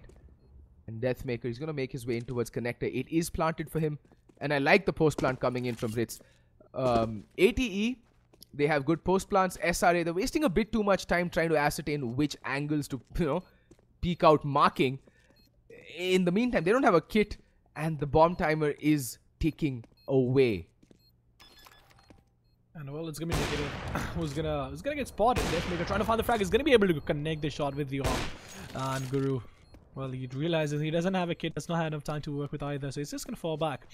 And AT Gaming, I mean, 9 rounds in a row is commendable. It's so nice, right? And especially, I mean, I think it's just one of the most balanced maps on the map pool. So the scoreline that AT Gaming has already is impressive, right? 9 rounds on the Terry side or on the CD side, both the sides it works pretty well. And we still have 2 more rounds, actually 3 more rounds to go, so including this one. This is going to be interesting. Is this going to be a 12-3 half? Looks like it, because the way AT Gaming has been playing and is more on that, the way SRA has been playing. Right? Most of the rounds AT Gaming has been pulling off, but certain rounds where SRA had the mad advantage, it looked like they could have pulled it off. It's just SRA Gaming losing those rounds more than AT Gaming pulling it off. But Deathmaker get the first one, he's gonna get the second one as well. Oh, maybe not. Negative is gonna get taken down to 11 points. And how does this happen? Negative. You cannot allow these shots to get connected. And well, Ryder is going to find the headshot onto Afflex. It is going to be Major and Guru in a 2v4. Again, they, somehow or the other, they find themselves in these situations. And they don't learn from the mistakes, do they? They are not getting the trades right. And if it's an execute, if it's a fast play, just fall back, wait it out for your teammates. Use a resource if you have any. Well, they don't want to listen to me. They don't want to listen to us, and it's a good thing though. Otherwise, it'd just be stream sniping. And the Molotov flashing out Major. Deathmaker, expecting him to be there, is gonna find his third kill for the round, and he has just been going off. And we've seen Deathmaker play with the assault rifles. We've seen him play with the AWP as well. This man is a monster. Indeed, he is. Deathmaker, Hellfighter, Ritz. They're all like Hellfighter and Deathmaker. They've just been unstoppable phenoms this map, just opening up bomb sites all by their lonesome. And frankly speaking, let's not forget, credit where credit is due. Ritz and Kappa, they've come out clutch multiple times this first half. And again, see, that's the thing.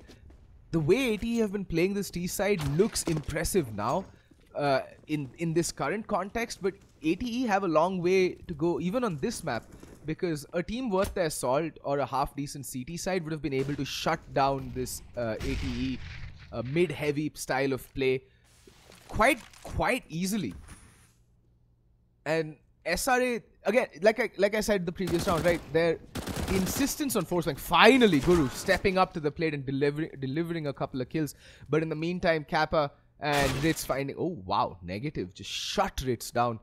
But now it's again down to Kappa and Deathmaker. Deathmaker with the AWP, Kappa with the AK-47. Can they make something happen? Negative making plays, but Deathmaker's there to shut him down.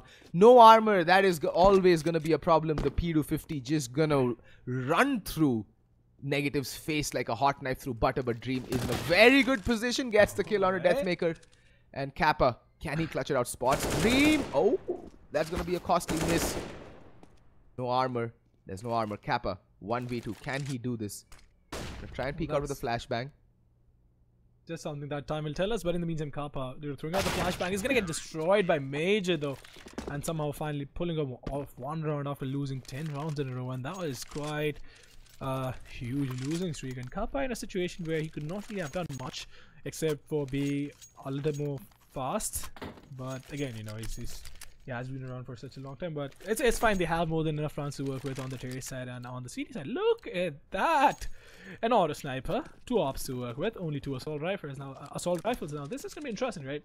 We've seen this come in from a few challenger teams. I remember Kashif, if you know him. He used to play for GMD for a bit, and he used to do this a lot. He was one of the guys who I saw regularly with the auto sniper on the bomb side. And what was that? Ritz just going in. This guy does not know any boundaries, and he's doing something. What is even going on?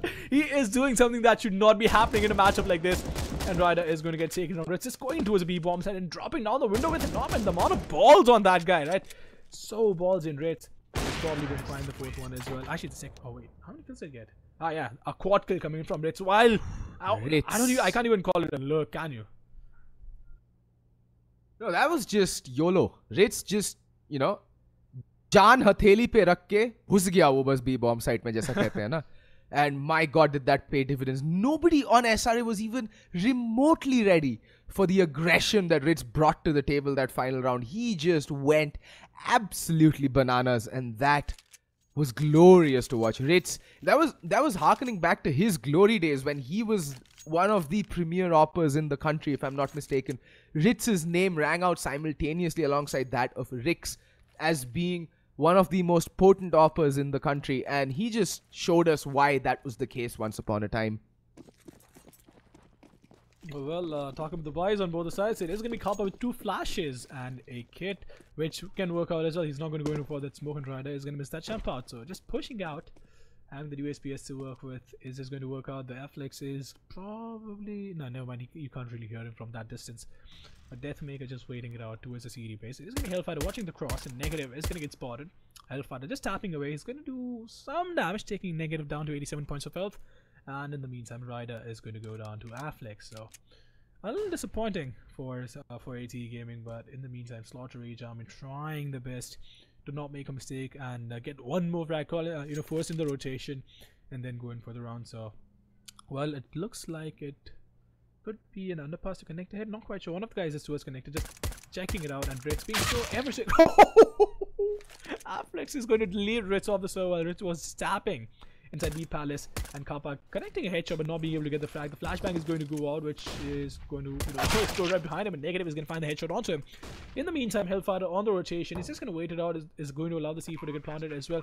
Waiting for a C, but he's not going to spot the terrace coming around the corner. Negative is going to get spotted finally, and Hellfire is going to go around the corner. And Afflex has been connecting some nutty shots, just making in the first one, not being able to get the second. Is going to get taken down, and Slaughter Rage Army picking up the first round in the second half. Alright, so some fight still left in SRA. They pick up the ever so important round. But as we've seen time and time again, it's not the pistol round that's the problem with any of these teams. It's the anti-force. Obviously, ATE are going to force into this round. They have a huge buffer of 6 rounds to experiment a little bit. So obviously, they're going to go in for the force by Ryder, though, deciding not to. Not buying anything. And Deathmaker, just with the upgraded pistol. No, he's dropped the Scout for it. Alright. So Ryder, I think, is saving up for the AWP, and Kappa's going to go pushing alone. Not a big fan of this solo push. Alright, so he's not going to go all the way. Just the tip, Mamba. Just the tip. Not all the way is the motto that Kappa's adopting. Guru needs to be careful. He's going to decapitate Kappa with the utmost of ease. Negative's going to come out. Deathmaker's right underneath him, and well, that was a bit cavalier from Deathmaker. Guru and Negative opening up the fragging department, and now in the blink of an eye is just Hellfighter all alone. And Major, what the heck? And well, Guru is going to finish things off. It is going to be Hellfighter is going to go down, and the anti-eco going in the favor of the team which had the guns to work with. So finally the curse is going to get broken. It is going to be 6-11 the scoreline in the favor of ATE Gaming. And this is going to be a throw around, so to speak. They could just probably get a few P250s to roll with if they please. Ryder is going to go in for the op, and in the meantime, the terrorist side, they have everything in the world they need to work with. They have 5 AK-47s, a lot of resources, and the CTs are going to be coming in for an A aggression. So 2 guys, actually 3 guys trying to go in towards Palace. There's going to be Guru find the flag towards B-bomb side, and Negative might just get bombed around. He's going to get destroyed by Deathmaker. What a shot! What a shot by Deathmaker. It's going to be Major waiting down towards, wait, what do you call this place? Boost? I don't know. But Kappa is going to get spotted, and he's not going to get taken down. So information is going to get passed on. Major is going to be in a really tough spot to play with. Ryder being spotted right. He does not have to concentrate on that angle, and Kappa again not being taken down. Still surviving and Major. You have to hit those shots. You cannot afford to miss those. He's going to fall back. He's probably going to get taken down as well. He's going to get spotted. He's going to get obliterated to pieces, and Major is going to go down. It is going to be Dream, Guru, and Afflex in the control of the B-bomb side, and the CTs have done a lot of damage on a completely eco round, right? I mean, you've gotten 2 guns off them, and you have the control of them as well.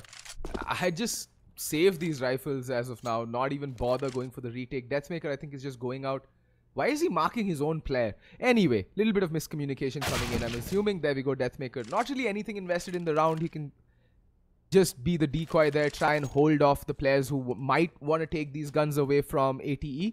And yeah, Ryder and Kappa more than happy to just save and hold on to these AK-47s, which will definitely come in handy going into their first buy round. And well, it's going to be Kappa and Ryder just saving it up, as you said, and Dream on the hunt towards the bomb says not going to spot anyone, which shouldn't really be a problem for him. I mean, they have all the cash in the world they need.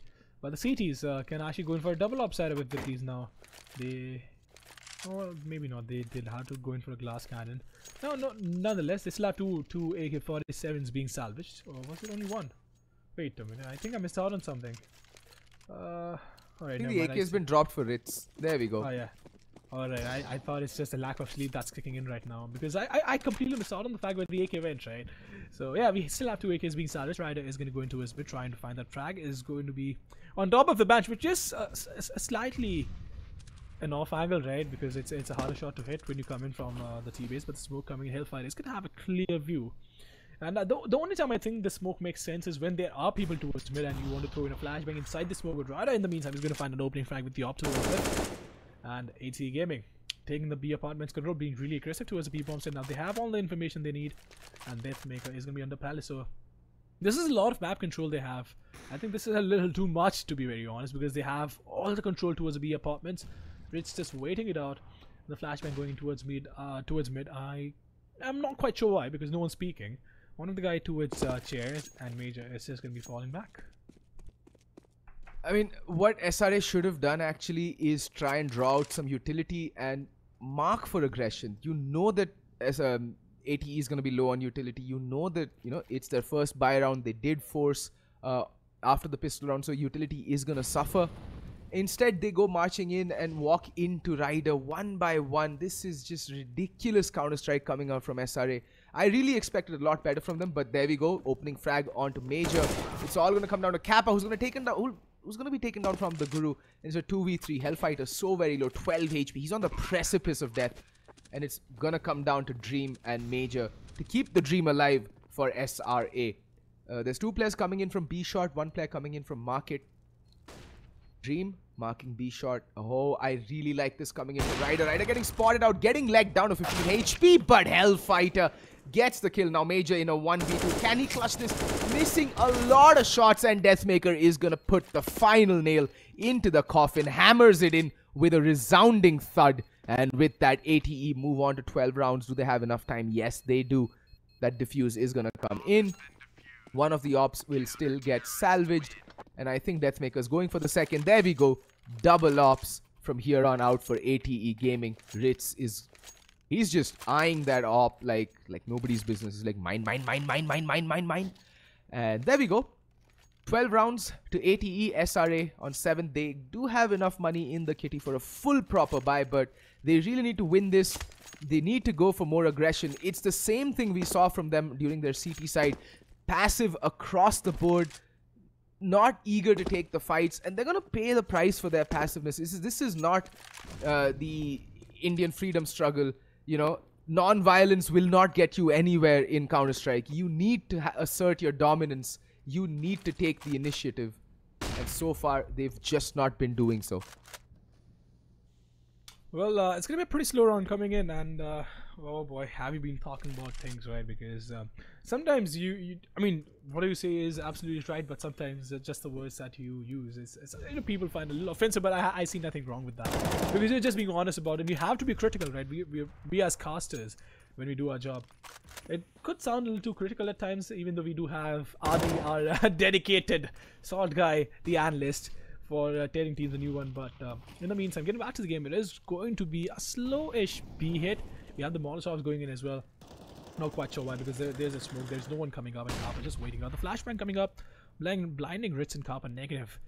And this is a fake which has been sold. Only one guy towards A bombs, and Guru has to go in and get the control of Jungle's area, at least if not the bomb side, and the rotation is going to come back in. Now this is going to be a problem for the Cherry side, because everything they did towards the B bomb side is going to go down in weight. It is going to go down the drain, and the rotation has come in towards the bomb side. Even though they Deathmaker missing a shot is quite uncharacteristic of him, and Red's just waiting it out. It's going to spot Mage. It's going to go down, and Guru is going to go down as well. Going to get the third. Nope, that is not going to happen.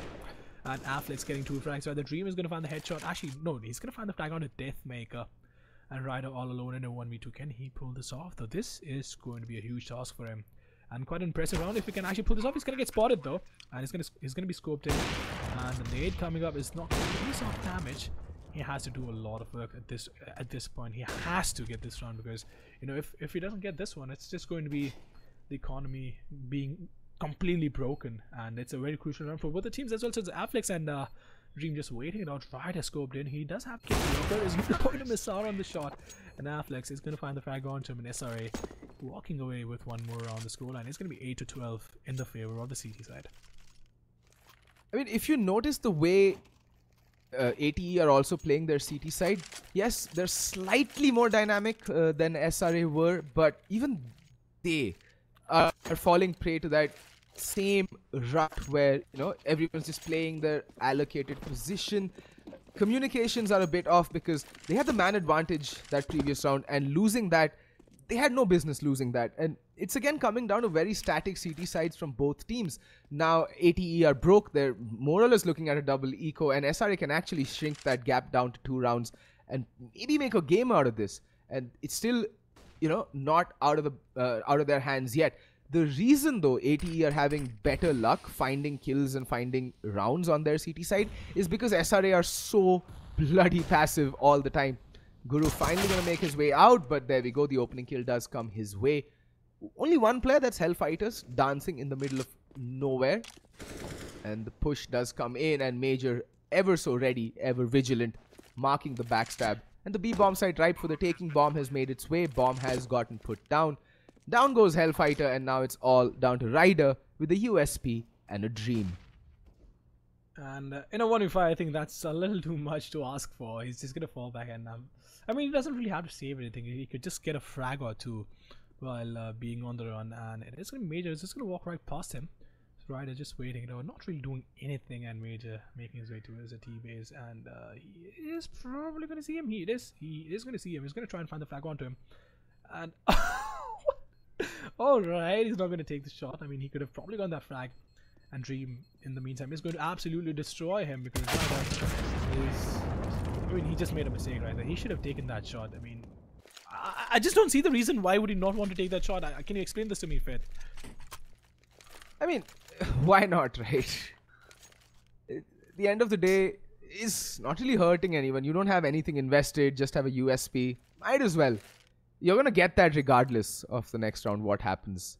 So there's no point. And yeah, there we go. Why? Okay, Ritz has the money, so he's the only one who's bought anything into this round.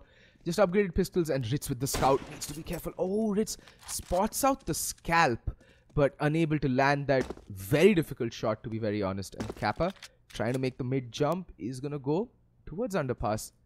He's gonna hold that little cubby. Oh, getting spotted out, and Dream. This time he's not gonna get caught off guard. This time he's gonna land the kill onto Kappa. Man advantage to SRA ATE. This is more or less an eco and a throw round, so I think they'll just be looking to do as much economic damage as possible. And Hellfighter, for a second there, I thought he's going to land that Deagle collateral, but a flurry of kills later, it's just Ryder again with the... Wow! Okay then. He gets the AWP. Cool. Well, he's been stream sniping, so to speak. He finally took the shot. Finally. I guess the AWP as well to work with, so... Not quite sure what is happening. This is a little confusing for me, right? Because the terrace side was almost flawless for AT Gaming. This is something that has been happening with SRA as well. Right, he's going to miss out on the first shot. Connects the second and can get the third one as well. No, that is not going to happen. He's going to get taken down. He's going to lose the AWP as well, and that is going to be the 10th round on the board for Slaughter Rage Army now. AT Gaming. I fail to understand what is exactly happening with them, because they were looking so sharp, right? They were looking so strong in the first half on the terrace side, and somehow on the CD side they've just not been able to show up, and they haven't even went in for a tactical timeout for some reason. I mean, if you're losing out on so many rounds in a row, might as well just take some time off, wash your face if you don't have anything to talk about, and get back in the game with a clear head. But they don't want to do that, so we'll see what happens in this round. Ryder making his way towards the left side of the window. Deathmaker playing really aggressive as well. Doesn't really have to do it, but he's going to try and do that. But the setup from the series, it's going to be one guy towards a B bomb site, one towards short, one inside the window, two towards a bomb site. It's more or less a default. And now we have, yeah, again, Dream is going to find the flag on the Ryder. That was such a good shot, and the positioning was not really good from Ryder as well. So huge pick coming in the favor of Slaughter Rage. I mean, I like what Deathmaker is doing. Like, you know, they lost a play towards a bomb site. Might as well try and get that information. Yeah, it could have worked in a different way had there been someone towards the T-base, but you have to take that risk. You can't do anything apart from just, you know, it's waiting it out. But the Molotov is going to go in, which is going to stop one player, and the flashbang blinding everyone. It is going to be Afflex who's going to get spotted. Will get taken out by Reds, and Kappa getting a flag onto negative. He's just going to wait for one more Molotov coming towards Van, and he's going to force out Kappa. Oh, look at that. Alright, Kappa swiping way too hard, and he's going to get taken down finally. It is going to be Guru all alone in a 1v3. Reds is on 9, actually 16 points. Well, Deathmaker does not need to pick, but he's still going to find the flag onto Guru, and that is going to be the second round for AC Gaming in the second half. 13-10, the scoreline in the favor of the CTs, and finally half decent round coming from AT. Yep, and that actually came down to a very good call for rotation from Kappa, who was playing Beast solo. He held that down exceptionally well. Just dancing around the pillars, just staying alive, allowing for the rotations to come in. And what really irked me about that SRA hit towards the B bomb site, because that was the right call. That was the site with just the one player in it, is that how clueless they were once they entered the bomb site. Everyone was just looking completely lost, just looking anywhere but where Kappa would most probably be playing from, and just dying, walking in left, right, and center like headless chickens. Communications, ladies and gentlemen, needs to be on point, and Flex needs to be careful. Ritz play marking that pixel angle, trying and get a shot off towards an unsuspecting advancing terrorist. And again, the thing is, there was a complete breakdown of communication on SRA's front once the B hit came in, and it was clearly evident everyone just died. And I hear that, Mamba, mosquitoes are annoying, aren't they? They're really, I wasn't really a mosquito. annoying. I just moved my chair a little too much and it cracked. Perks off a studio mic, right? It picks up everything that happens in your house. And Reem, in the meantime, is going to find the opening. Deathmaker is going to get taken down. And it's just my back, killing me right now because I've spent too much time on forest today. And in the meantime, Hellfire is going to get caught off guard. Being on the ladder, hanging off a ladder, and he's going to go down. So it's going to be Ryder inside jungle. He has to get the crossing shot, but the Molotov and the smoke is not going to allow him to do that. In the meantime, Ritz is going to find that opening. The nade is going to go out as well, and the smoke. Well, alright, these smokes are a little confusing, but nonetheless, it's still going to be a 2v2 in the favor of the CTs. And I like the boost. This is what, two most experienced players on the team. And also Ryder is fairly experienced, but I really like this boost. It's just going to wait it out, try and get the frag on the cross, and 12 seconds to work with. And Dream is going to go. Oh, maybe not. He doesn't realize! He doesn't realize where he has been shot from. And Ritz could probably still get the frag, but oh my god, how lucky do you have to be to not get taken down from that spot and not realize where you got shot from. But cover is going to go down. It is going to be Dream who's going to fall back, being absolutely blinded. Ritz is going to be on the backside, gets a shot into his back in a 1v1. Can he pull this off? Afflex is going to get destroyed, and Ritz knows exactly what Afflex was going to try and do. And that was a beautiful, beautiful round coming from the CT side. Indeed it was. That retake, while not textbook, but effective. And SRA, hats off to them. They brought it down to a 1v1. Unfortunately, Ritz spotting the shadow there as a Flex climbed onto the box and just pre-firing that little angle. Just off with his head, a Flex. Unfortunate for him. And SRA, they're in a bit of a tight spot because they've bought into this round. And if memory serves correctly, yeah, they're going to be on the third round loss bonus if they lose this, which means it's going to be $2,400 if they lose this. And they're not going to have anything to take into the what may possibly just end up being the final round of this game. Well, could be, because the cash would just break, and that would be really upsetting for the Terry side. And Slaughter Rage Army, they have to make this work. It's desperate times for them. And the smoke coming in from the CT's Hellfire is going to smoke it off, try and use that as a one-way, because that's just how the smoke works in this game. Even though it has been patched, it was even worse before this. But it is going to be a slow round coming in. The C4 has been dropped towards the TV room and the terrace side. Look at that though. The Dream is going to get destroyed with that op shot going through his skull, and Negative is almost going to get taken down. Well, it's going to go down right over the follow-up. Nade is going to take him down, and the revenge track coming in towards mid. It's going to be Hellfighter is going to go down. So it's still a 3v3. AT Gaming needs to pull this off in order to try and close things down in their favor, because they've given away a lot many rounds. This should not have been the scoreline the way they were playing in the first half, but nonetheless, Slaughter Rage Army playing the hearts out in the second half. It is going to be Guru Major and Afflex on the CD side, and Ryder just waiting it out inside Palace. Now, this is a ballsy play, right? This is such a hard angle to hold, especially with an op. I'd still be scared if I had an M4 or an AK to work with a Major. It's going to be coming around the corner. Kappa is going to get destroyed. Such timing. Much wow, but Ritz is just going to wait it out. Major is going to go down. Ritz getting the shot onto him. The C4 is going to be planted. The Molotov being thrown out, and Ritz almost being taken on. And Afflex, I don't know if he played it correctly or that was just random, but Guru onto short. Can these guys pull this off? Afflex is in a really good spot right now. He can actually pull this on off, get both the frags as well. Ritz is already low. Ryder should probably pass that up onto Ritz, but that's not going to happen. Ritz is going to be the bait. He is going to, go in for the shot, but Guru is going to find the first one. And Ryder get the first one. Can he get the second as well? He has to go around the corner. I think he has spotted the chairs. It is going to be Guru who's going to peek around the corner, just waiting it out, and Guru trying to find the kid, if I'm not mistaken, with the Molotov coming in, and he's going to miss out on the shot. So unfortunate for AT Gaming, and the cash is going down the drain. I think we have a setup for a really, really close match now. SRA, they needed to win that round, and somehow they do. And now ATE are the ones staring down the barrels of a double eco, and there we go. Finally, the tactical timeout does get called. Should have been called a couple of rounds ago, in my opinion, but well, it doesn't get called now. They've decided, you know, it's time to actually reevaluate what the hell's going on, where are they failing, and it basically comes down to just overpeaking right now. I feel that they've become a bit too complacent with that extremely good lead they had going into the CT side. They've taken the foot off the pedal slightly.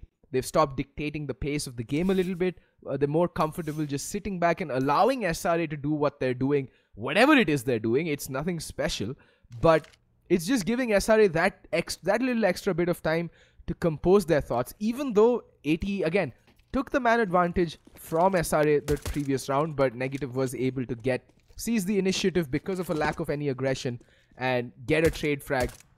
And I just feel bad for ATE because that previous round came down to Kappa just looking away at the worst possible moment at B short. He had that angle on lockdown, but that one player making noise in apartments and just looking away when MJR managing to get that 1D.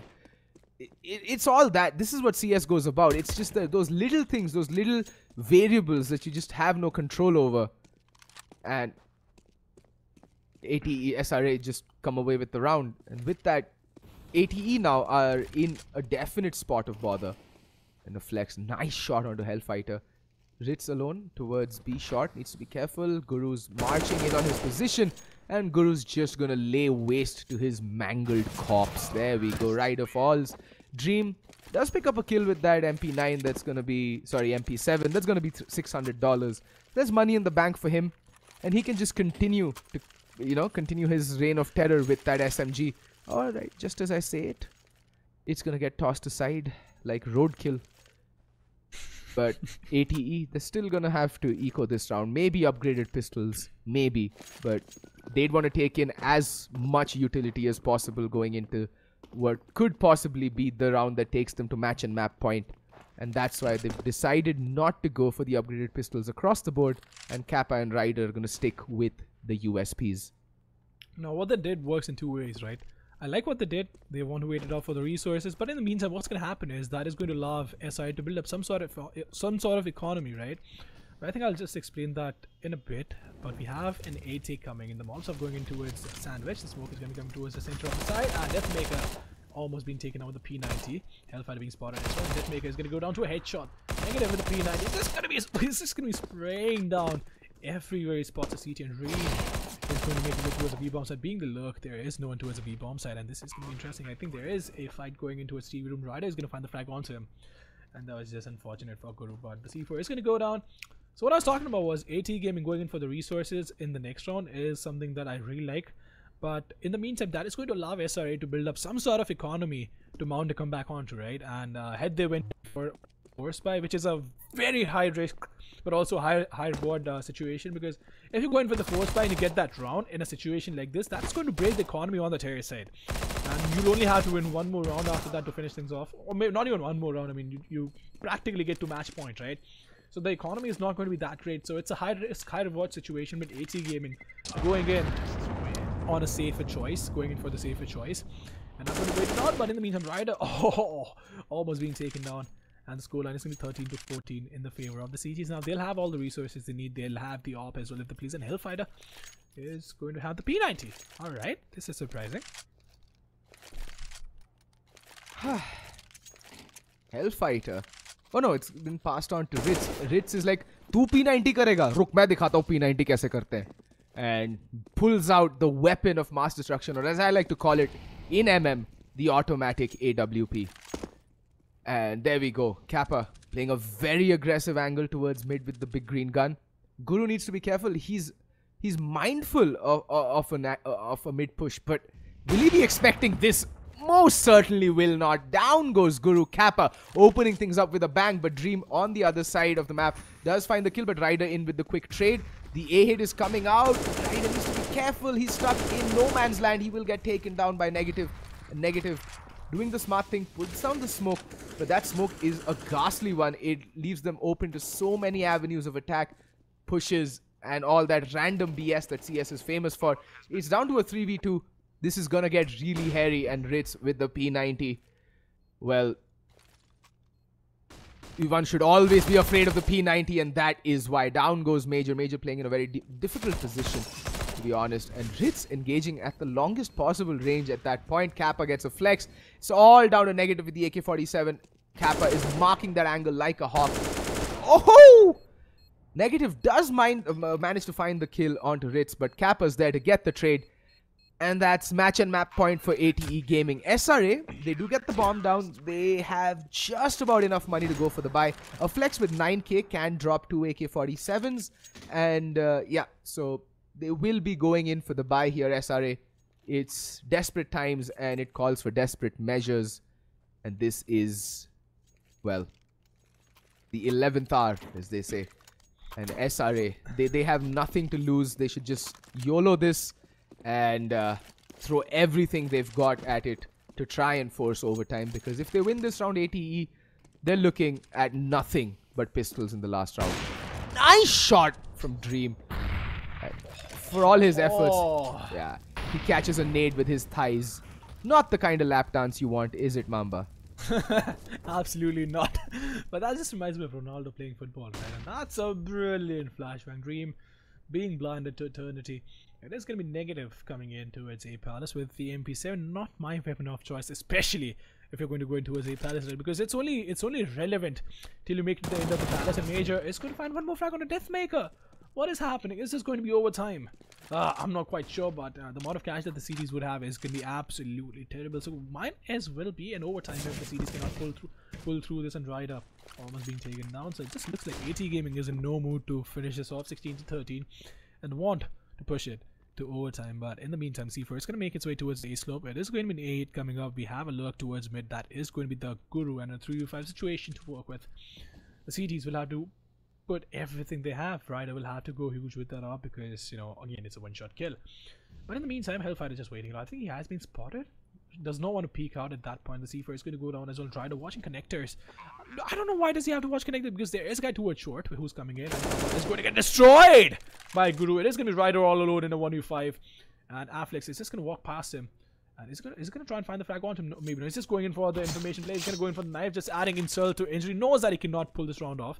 He's going to fall back and will get destroyed. A little too ambitious of him right there, and the op is going to go down.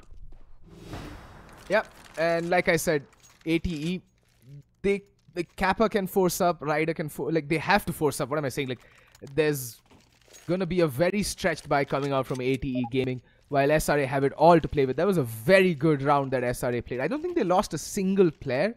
No, I think only Negative went down. Everybody else made it out alive and kicking. Yes, Ryder does get that cheeky knife in, but at what cost? The cost was almost overtime. And ATE, I really don't understand what's the hold up here. Yes, they would want to take the time out to decide what to do with their horrible buy that they're going to go in with this round. But I think the need of the hour is controlled aggression. Kappa had the right idea that previous round when he aggressed with the op up mid and got that opening kill, and they eventually ended up winning the round.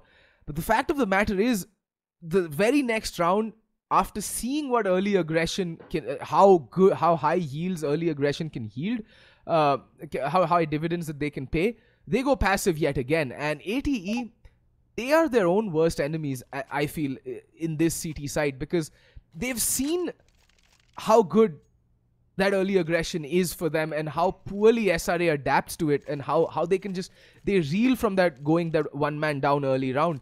But they just consistently choose to not do it, and they're shooting themselves in the foot.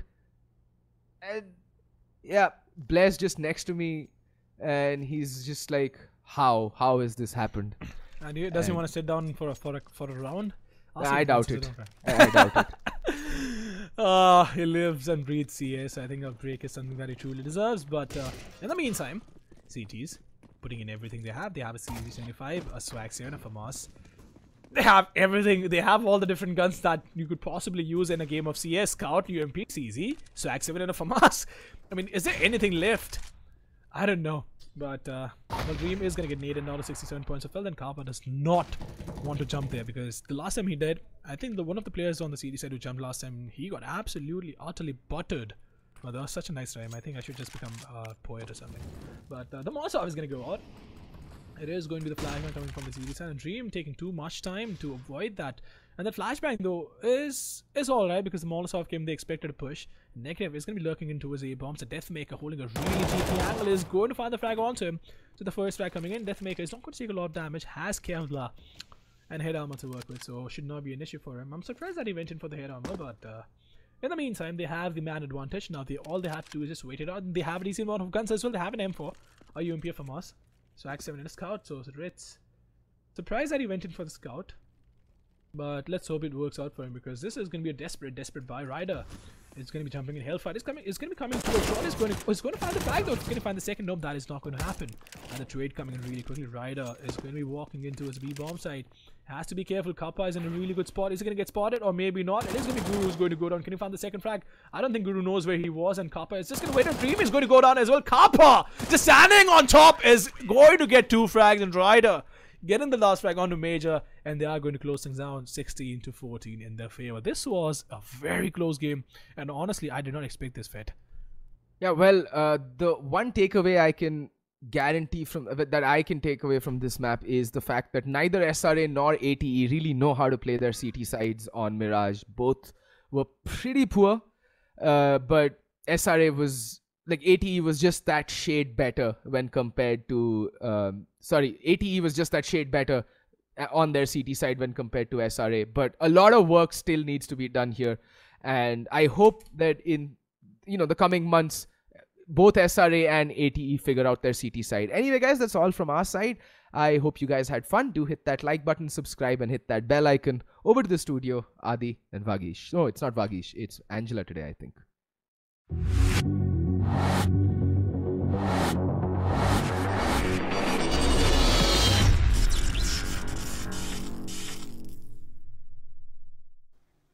Good evening, everybody. Welcome back to the ESL India Premiership studio segment. I'm with Adi and you. That was a very interesting game. I mean, SRA did perform pretty well, and it was a very close, nail-biting game. So tell me more about it. It's a game of basically bad CT halves, and like both the teams really didn't figure out how to play CT at all. And AT Gaming just because I told you this was going to be close, right? Like, and AT will take it. And for a second there, I thought they weren't going to take it, to be honest. It went all the way down to the wire, right? Yeah. And it's just like yesterday. Yeah. Well, yeah. The thing is, what I want to say about this game is basically, I have a couple of stats to bring up first as well. Not bring up, but I want to talk about basically the SRA. First of all, the reason why this game got so close as well. SRA won both the pistols, and on the back of that, they have won both their anti-ecos as well. So they basically have a 6-round advantage right there, right? Yeah. And in the first half, when SRA was CT, they never won a gun round. That's it. They never won a gun round. They won the pistol, then they won the 2 anti-ecos after that. And then the first round they won was round number 14, which was actually a pistol buy. It was an eco. It was not even a couple of pistols here and there. And AT just got picked off here and there. And it was AT's fault. But SRA did not even win one proper gun round on their CT side. So they really need to go back and look at their CT side and play the way I told them, basically, what I was saying earlier, right? Even AT needs to actually do this more. They did do it a few rounds. They did play CT aggressively, but not enough at all.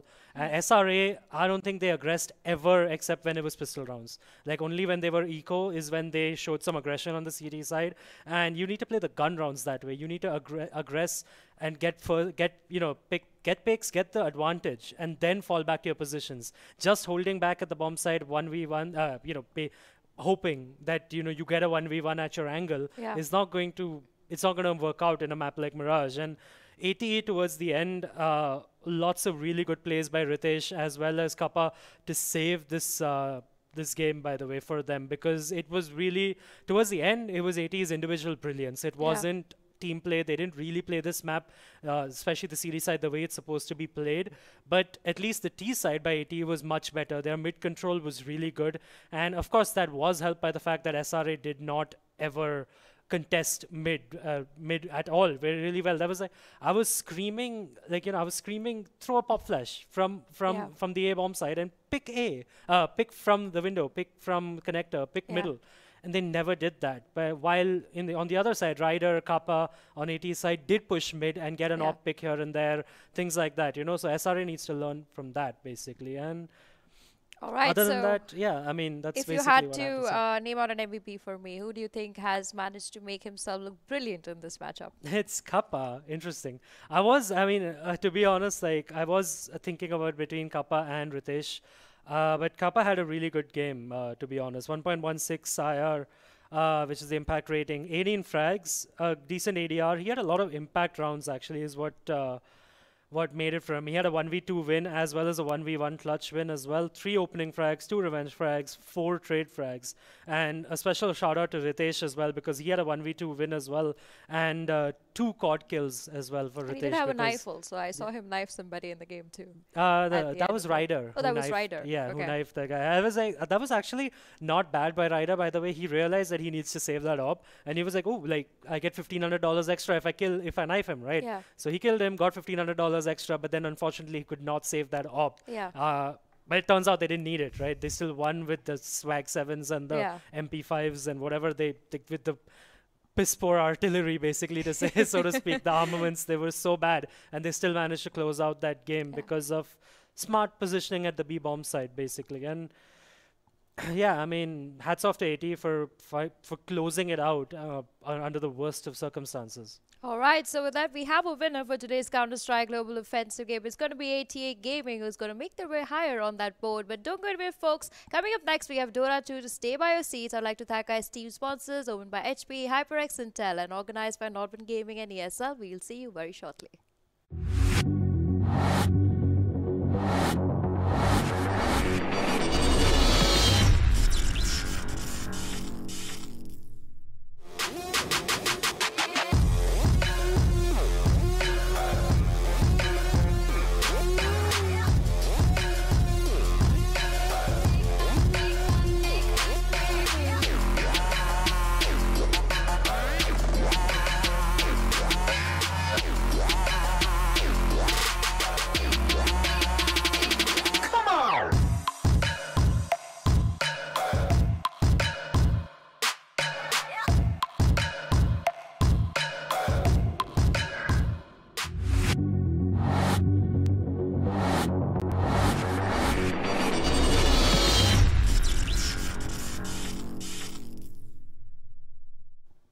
Welcome back to the ESL India Premiership, sponsored by Omen by HP, HyperX, Intel, and brought to you by Nodman Gaming and ESL. I'm your host, Aditya, and joining me is our resident Dota expert. Resident Dota expert. Yes, Angela. How are you doing? And I'm doing fine. I'm very excited about this upcoming game. The players have been waiting in the lobby for about 10-15 minutes, and this time they're not as late as CS generally thankfully makes them. Thankfully there was no OT today. Yeah, Fingers just crossed. saved by AT. Yes. But the game, by the way, is Nefarious versus the Council, and why don't we take a look at Nefarious?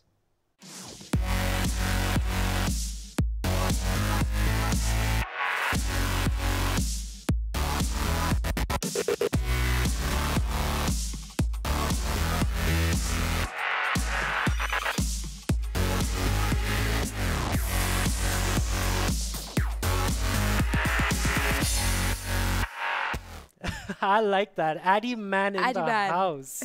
Addy Man or Adi Man, however he likes to say it. But yeah, that was Nefarious for you.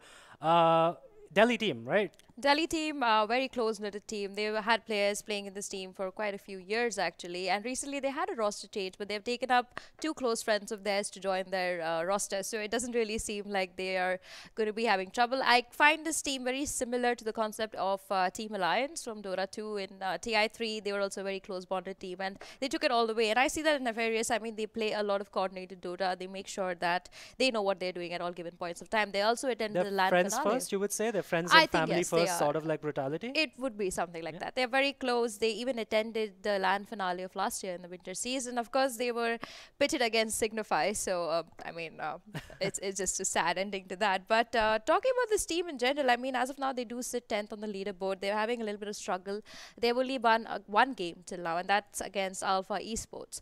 Other than that, they have taken 2 severe losses. But it's, I mean, they got to win another 7-8 games. So we'll bring up the table after the second team. Why don't we first take a look at the council?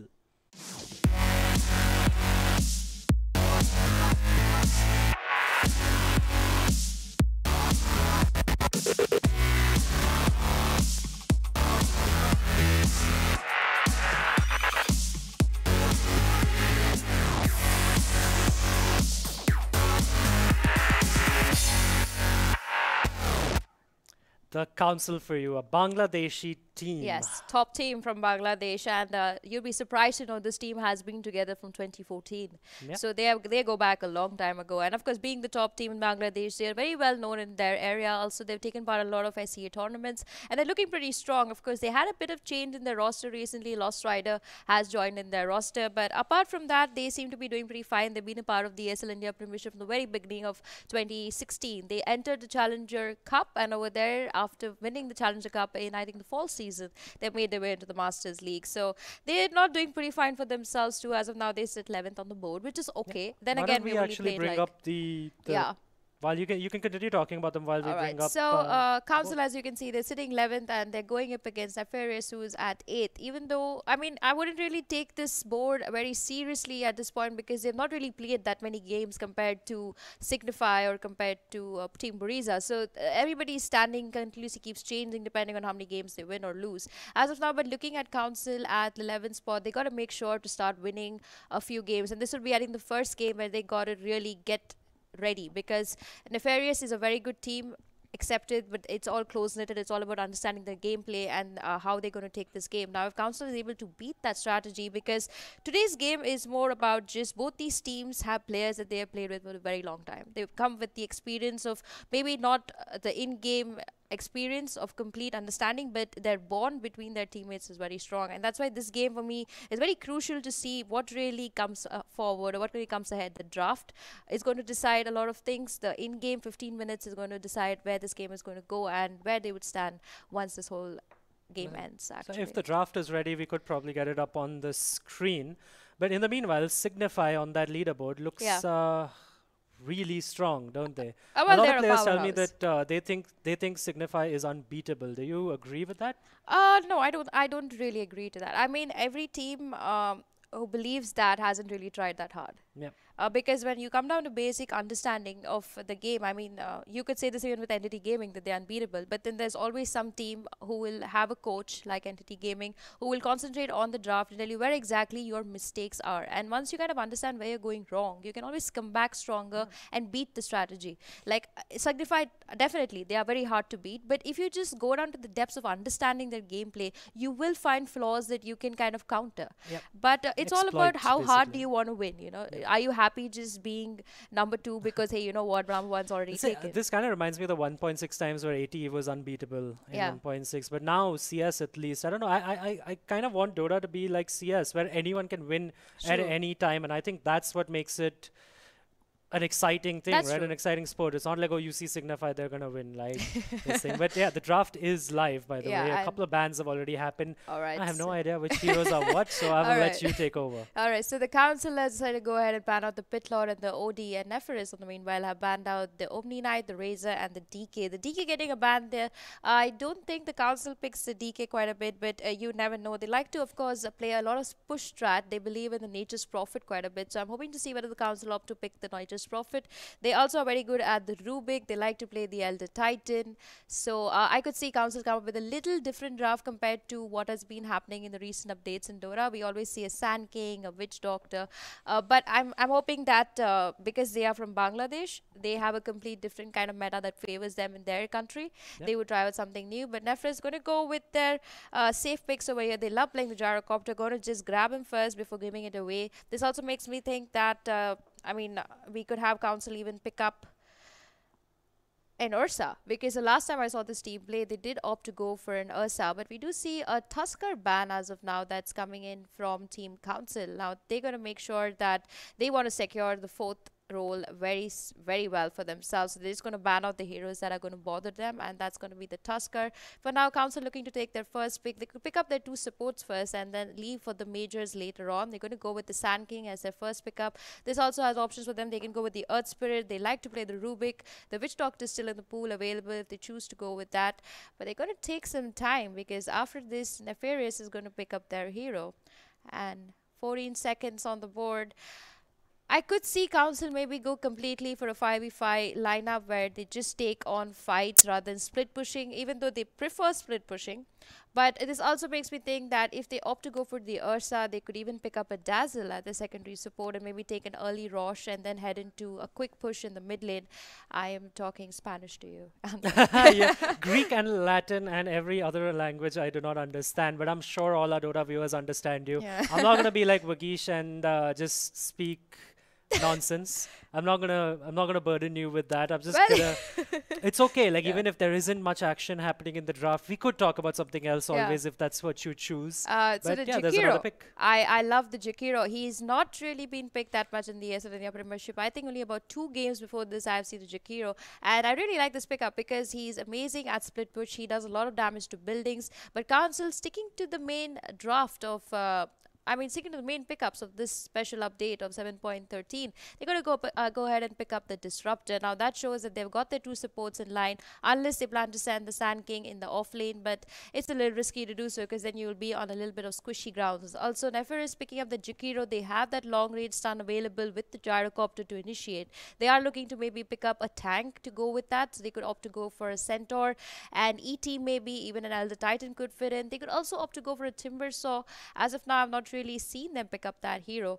But for bans now, the Juggernaut's going to get banned out, and also the Nyx Assassin gets banned out by the Council. They want to make sure that the secondary support coming in from Nefarious isn't as devastating as the first. And to go with the Jakiro, I think even the Earthshaker would do fine for them. That also makes openings for the Death Prophet coming in the mid lane. They could go for that. Also, the Puck is still in the pool if they want to pick that out.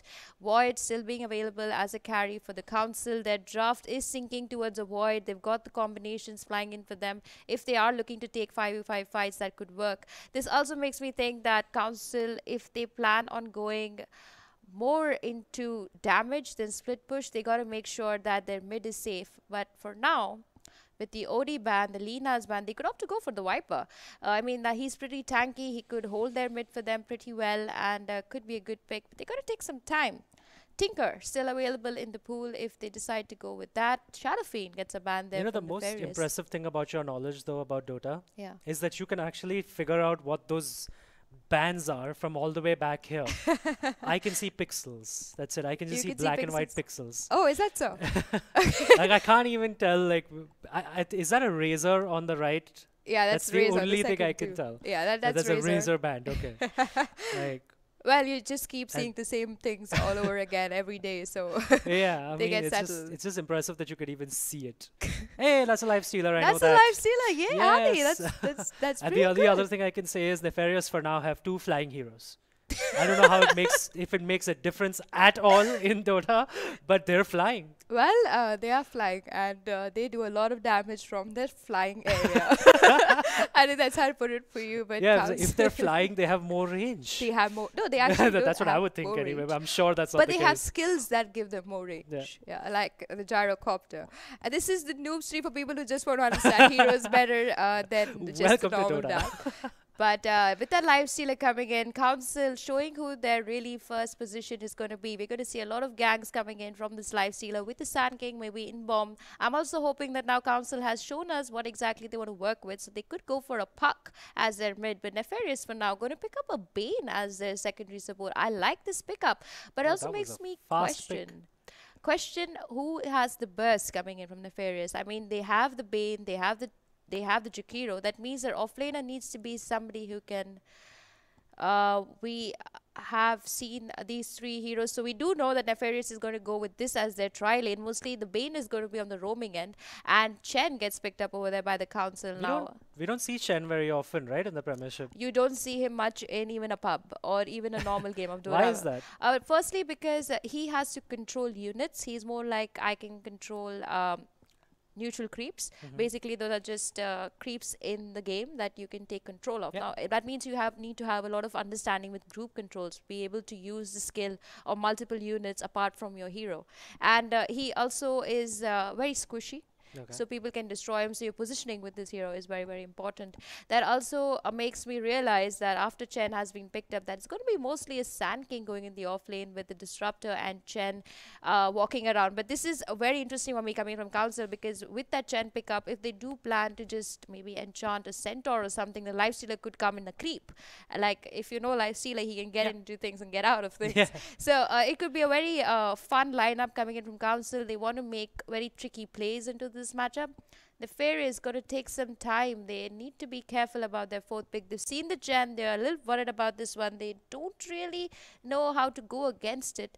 I'm hoping that they go with their mid pick for now and leave their offlaner for the last, because that's going to be deciding the mid of Council.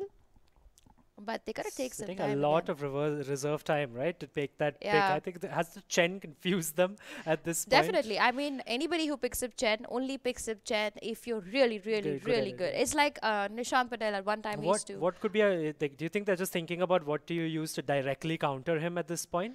You don't really need to counter him, but the fear comes in that you don't know how a Chen can play, because there's a variety ways in which a Chen plays, and when you see a pick like that which is not normally picked up, you got to question your whole draft. And then they go ahead with the best pickup, and they're going to pick their offlane. It's going to be the Doom.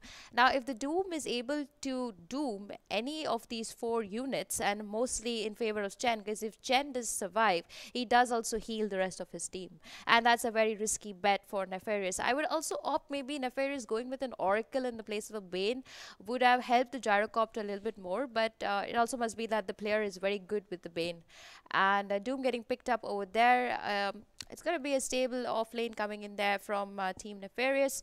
They've got most of the draft sorted. They're just looking for their mid laner. And nowadays in the ESL India Premiership, most of the teams leave the mid laner for the last. It's like the most crucial pickup. But I kind of give the carry and the off lane more of options, because your carry is going to be struggling against an off laner. So if you kind of give it off a little earlier, you're kind of making sure that you've totally lost your top lane. So that's again there. But for now, last two bans coming on the clock. It's going to be the Death Prophet getting banned out there by Team Council. Good ban. And this is where Nefarious got to be careful on what they want to actually give Council. If they do opt to give them the Puck or the Templar Assassin, it could be devastating. And they're going to ban off the Tinker. Don't really want to play with that split push, because they already have a Chen that's going to be hitting their towers really hard. But they're going to take their last pick. They could opt to go for the Storm Spirit also. Viper still a good option for them. Great tank coming in there for them, but going to take some time. I think they could. Most of the mid heroes are banned out here, so I'm mostly going to think it's only going to be a Puck. It's got Queen of Pain. They could go with the Queen of Pain. I mean, it could work very well for them in their draft. It's very well synced. Good mobility coming in from the hero as well, even if there's a Puck opposite, because Elena is already banned out. But the Klings. Okay, I was expecting Nefarious to play a standard draft and the Council replying with something else, but I'm really excited about this one. I mean, with the Klings coming in there, a little squishy, but since he's an invisible hero, this also indirectly says that the Council needs to invest a lot into sentries and dust, which is something that no support player in role 4 or 5 really wants to do a lot. So Nefarious finishing their draft with the Klings. I like that pickup. That also makes me think that it's going to be a gyrocopter going in the mid lane, the Klings in the safe lane with the Jakiro and maybe the Doom. And on the other end, we have Skyrath Mage, who's again going to be going mid, very squishy. Now, looking at both the drafts, I can definitely say that both these teams want to finish the game fast. Yep. That's one thing for sure. Another thing is that Nefarious have a much stronger draft compared to Council. I'm only going this by theory that when you talk about tanking, there's not really much tank coming in from the Council other than the Lifestealer. That means that your Lifestealer is continuously pressured in the game to be in the front lines, and having your carry constantly in the front line leads to kind of, you know, the team just completely relying on one hero, and that's a little risky. So with the draft in mind, what do you think? Who is going to take this one? I think I would put... It's hard. I think I'd put Nefarious on top by theory at about like a 30-minute game. Yeah. But I think Council, if they play that Chen right, that's their trump card. If they play that right, we could see a different game. I'm assuming they've only picked it because they can play it right. I'm guessing so. The game is ready, so why don't we head straight into it and find out if that Chen does get played right and makes a difference. Vivek and Floki are ready to take you through the game, so enjoy.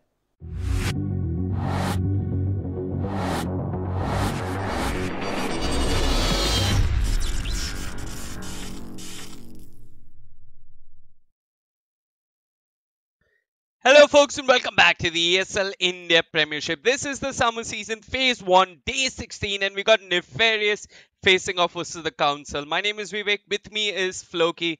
We're going to be taking you through this game. At Floki, chat, they've got their predictions going. Who do you think has got this one based solely on the draft? I think the draft wise it favors the team Council right away, but I'm not sure, man. Maybe they can pull it off. This mid Skyrath pick is very interesting. I think it loses the matchup against Klings, so he's gonna have a rough time. But he's also really good against heroes like Gyrocopter, and I mean just the entire kit of Nefarious. If you just go to look at it, gets sort of completely screwed over by early silences, and that's what Skyrath provides really, that early silence, that ancient seal. I made a prediction in chat and I said Nefarious have got this. But I want to look at my own prediction once again a bit closely because he got Len back in the squad. Len was their mid player earlier on in the earlier season. He went to Malaysia to study and I thought he took a break. But he's back and he's playing the hero that he's most comfortable with, and that's the Skyrath Mage at main. He's going to be facing off versus the Bone Klings. I think this is a matchup that Len will be able to win. I think so, but the thing is, like, you need a few levels to win this matchup if you're Sky. And you need to, like, just Arcane Bolt and back off, because if you stick around and right click, Klings will come ahead in that trade. Right. Yeah, but time and time again, I've seen Len play this Skyrath Mage and he knows his matchup very well. He's been spamming it in his pubs. And you can see the pressure coming through. A B dropping low. Animal playing the 4 position. Sand King makes a rotation towards the mid lane. And yeah. Your bot lane too. This Doom's messed up the creep equilibrium a lot. So it's forced Gyrocopter to take a bunch of damage. The Doom? No wait, I mean the Chen, sorry, my bad. Yeah, the Chen. The Chen did dominate one of the Radiant creeps and he pulled the wave. Got something going down bottom. 11x, he's gonna end up pushing the wave. I'm not really so sure actually, but yeah, 11x, like you mentioned, did cop a fair amount of damage. He's gonna try and correct his wave. 2 range creeps on the bottom lane for both the Radiant as well as the Dire creep wave, so I think this will sort itself out. The question is who's really heading to the off lane. For now, it seems like they just abandoned the off lane. Yeah, and Animal's just roaming the map. Jin is jungling. Oh, top lane? Yeah, Animal moves top. He's got the Burrow Strike, controls the Doom Eternity though. He's got the Scorch Sword. He's gonna be okay. Yeah. Okay, so we're seeing a very Ice-esque off-lane Shen coming out from the Council here. Man, this Skyrath is just completely destroying the Klings. Yeah, exactly. I want to take my prediction back because This is a lane that Len knows really well. Okay, yeah, Doom ends up linked up. Yeah, Len knows this matchup really well. He's played. Okay, I think RB is dead. Okay, he has the fairy fire. Okay, he lost. Never mind. Yeah, but this lane is hard for Abi, and even if he picks up the infused raindrops, it's difficult for him to approach the creep wave, and the raindrops aren't going to be available until the 3-minute mark. Yeah. So he has no option but to ferry out Sal's. Try and get as much EXP as possible. Maybe move around the map, apply pressure. But it's Nefarious who are the ones feeling the heat right now. Indeed. Jakiro is going to move in mid to sort of help out the Klinks. He realizes that his Klinks is not going to have a fun time. But this leaves bot lane open for Jin, who's here with Animal. So this Gyrocopter is going to have to be careful because he can fall very easily when there's a Chen and a Sand King around. Yeah, they're going to go in with the Burrow Strike. They've got the Hellbear Smasher, the Clap is there, 11x. Being sent back to his own tier 1. Animal actually diving. He's got to be careful. Got the quick nuke coming out from the Chen, and Jin copying a fair amount of damage from the tier 1 tower. Will not find the kill as 11x pops a salve and looks to turn towards Animal, who's got a salve running of his own. They've got the Rocket Barrage, and Animal only level 2. Doesn't have a point in the Sandstorm. He's going to end up falling. Yep. But yeah, this is classic Council. Run some sort of an offlane, a dual offlane, and win your lanes, and that's where they start to take control of the game from. They're winning mid heavily. The Gyrocopter isn't getting as much CS as he'd expect, and I like this adjustment coming up from Nefarious. Just sending the Jakiro mid like you called it. He's gonna need all the help he can at mid this Klings. Yeah, and up top, Eternity gonna get glimpsed back. It's gonna be okay. Yeah, mid lane, the Jakiro. Oh yeah, Adi man. Slowed by the Caustic, they've got the Arcane Bolt, and they'll bring him down. Yeah, this Skyrat is just owning the side of Nefarious right now. Instead of trying to shut him down so early on, what Nefarious should try to do instead is wait for the level 6s, just try to survive the lane up until then, and then try to turn around and kill. Because you look at Jakiro, he intrinsically provides no kill potential on the Skyrat Mage. Right. Pain can't really do much, he can just come in a Nightmare. The only one who can really make a difference is the Doom or the Gyrocopter, and they're not hitting level 6 anytime soon. So the right play for Nefarious at the moment, I think, is just wait it out. Get your levels on your supports, get your levels on your carries, and then try to punish the Skyrat Mage if he dives a bit too deep. Right. I think what they were trying to do with the Jakiro wasn't too bad, but then Adiman ends up falling. Yeah, speaking of the Jakiro. Yeah, they've got him with the Burrow Strike, they've got the Arcane Bolt, even the Ancient Seal.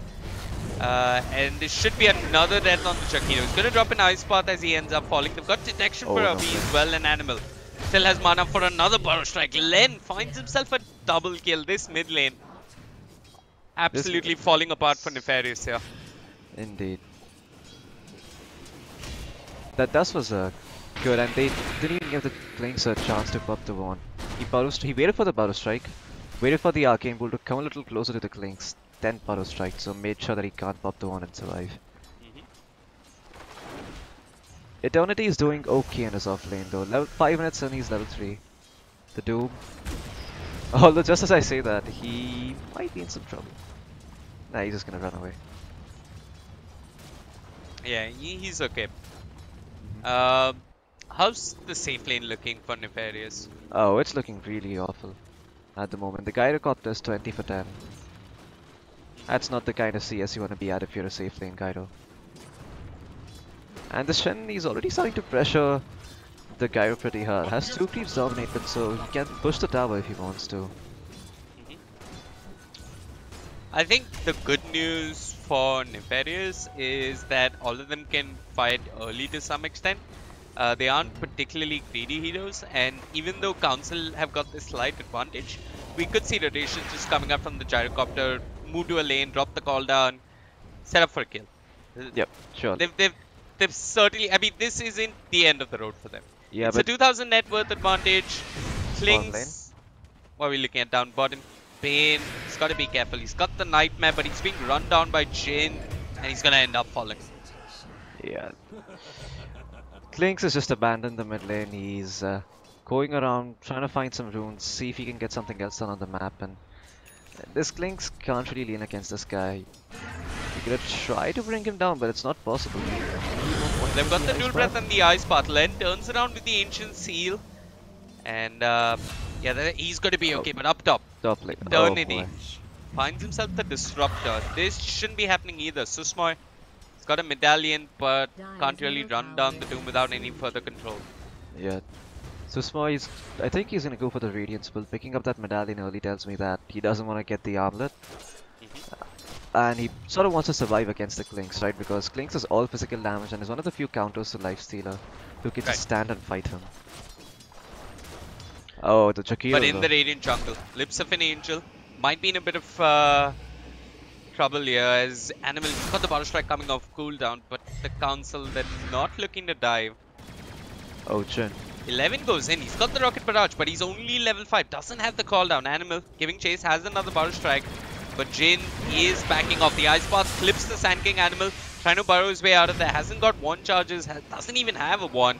11 chasing, searching for Animal. Animal playing from the trees. 11 goes in, has the Flak Cannon, but he's the one dropping low. Jin with the Penitence does find the Gyrocopter. Another Battle Strike coming out from Animal as he might just end up falling here, and Audi Man with the Ice Path gets himself the Sand King as well as the Chen. Not really sure the Chen ended up falling, but this was a rotation coming out from the Klings. And a good rotation as well. Yeah, oh, Skyrat Mage? He might have found the Bane. He is searching for the Bane. He's got the concussive shot slowing down Lips of an Angel.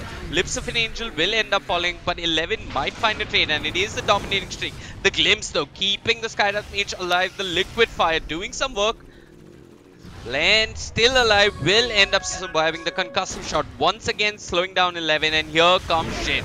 Ice Path will control the Hellblast Smasher. 11 trying to make a run for it, doesn't have the call down just yet. Then Audi Man got the Tranquil Boots and a Fairy Fire, so he's going to just try and get away from this fight. 11, 7-1 charges, running towards his tier 1 tower. Jin is running him down, but doesn't really have too much control. Lips of an Angel though might be in a bit of trouble. The concussive shot slowing him down. Ancient Seal, the Arcane Bolts are coming out, but Animal switches targets, goes for the Gyrocopter with the Mystic Fair that bring down 11.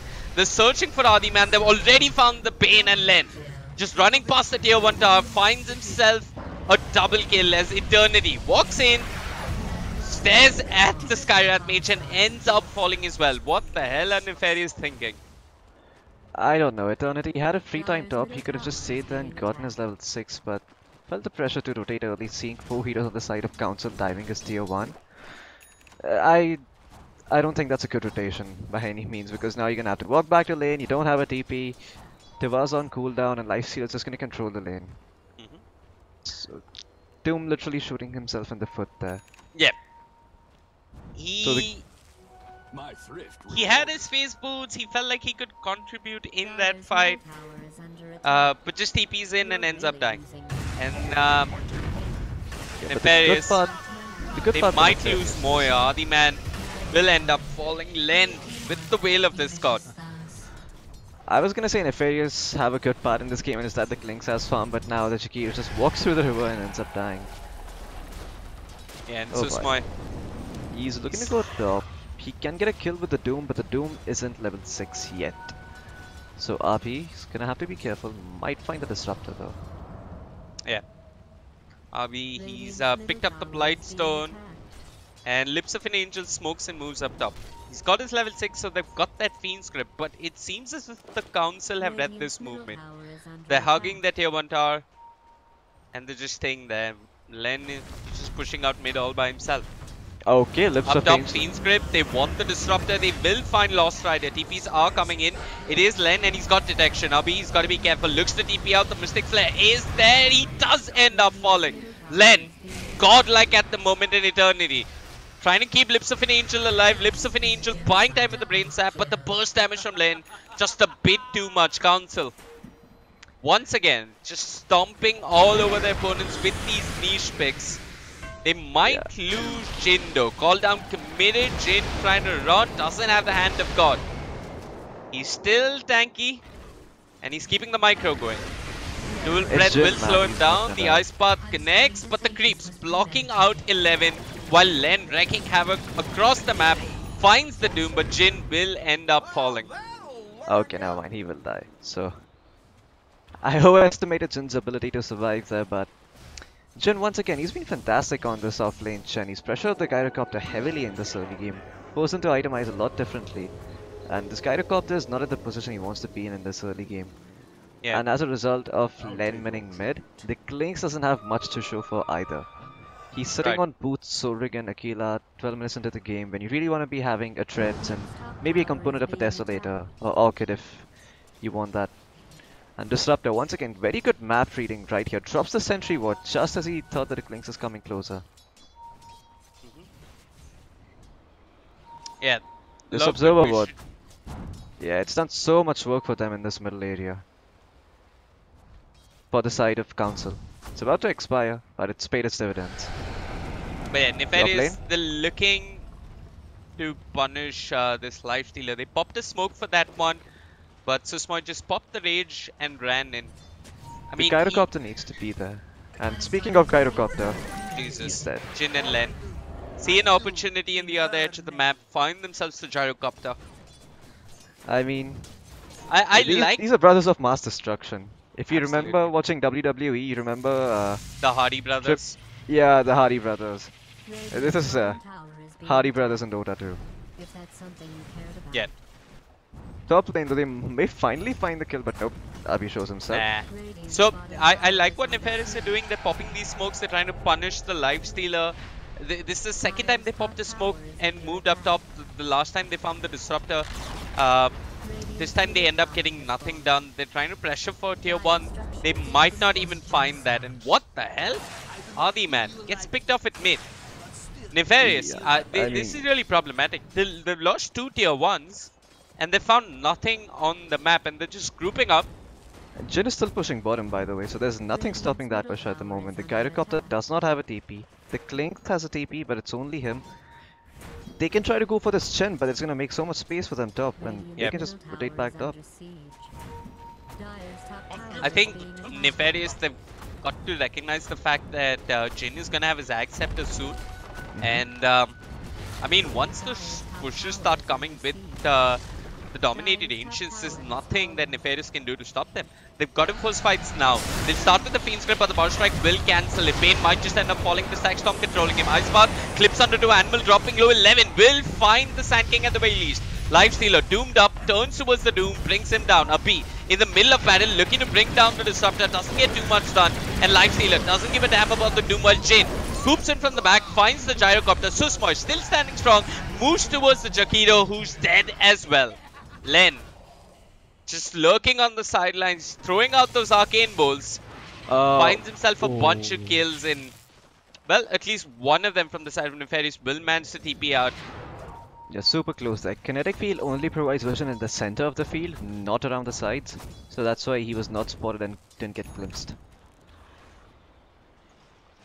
Klinks is not having a good time, man. He's 15 minutes into the game. He doesn't have the ability to find pickoffs unless he has a Bane or Doom with him.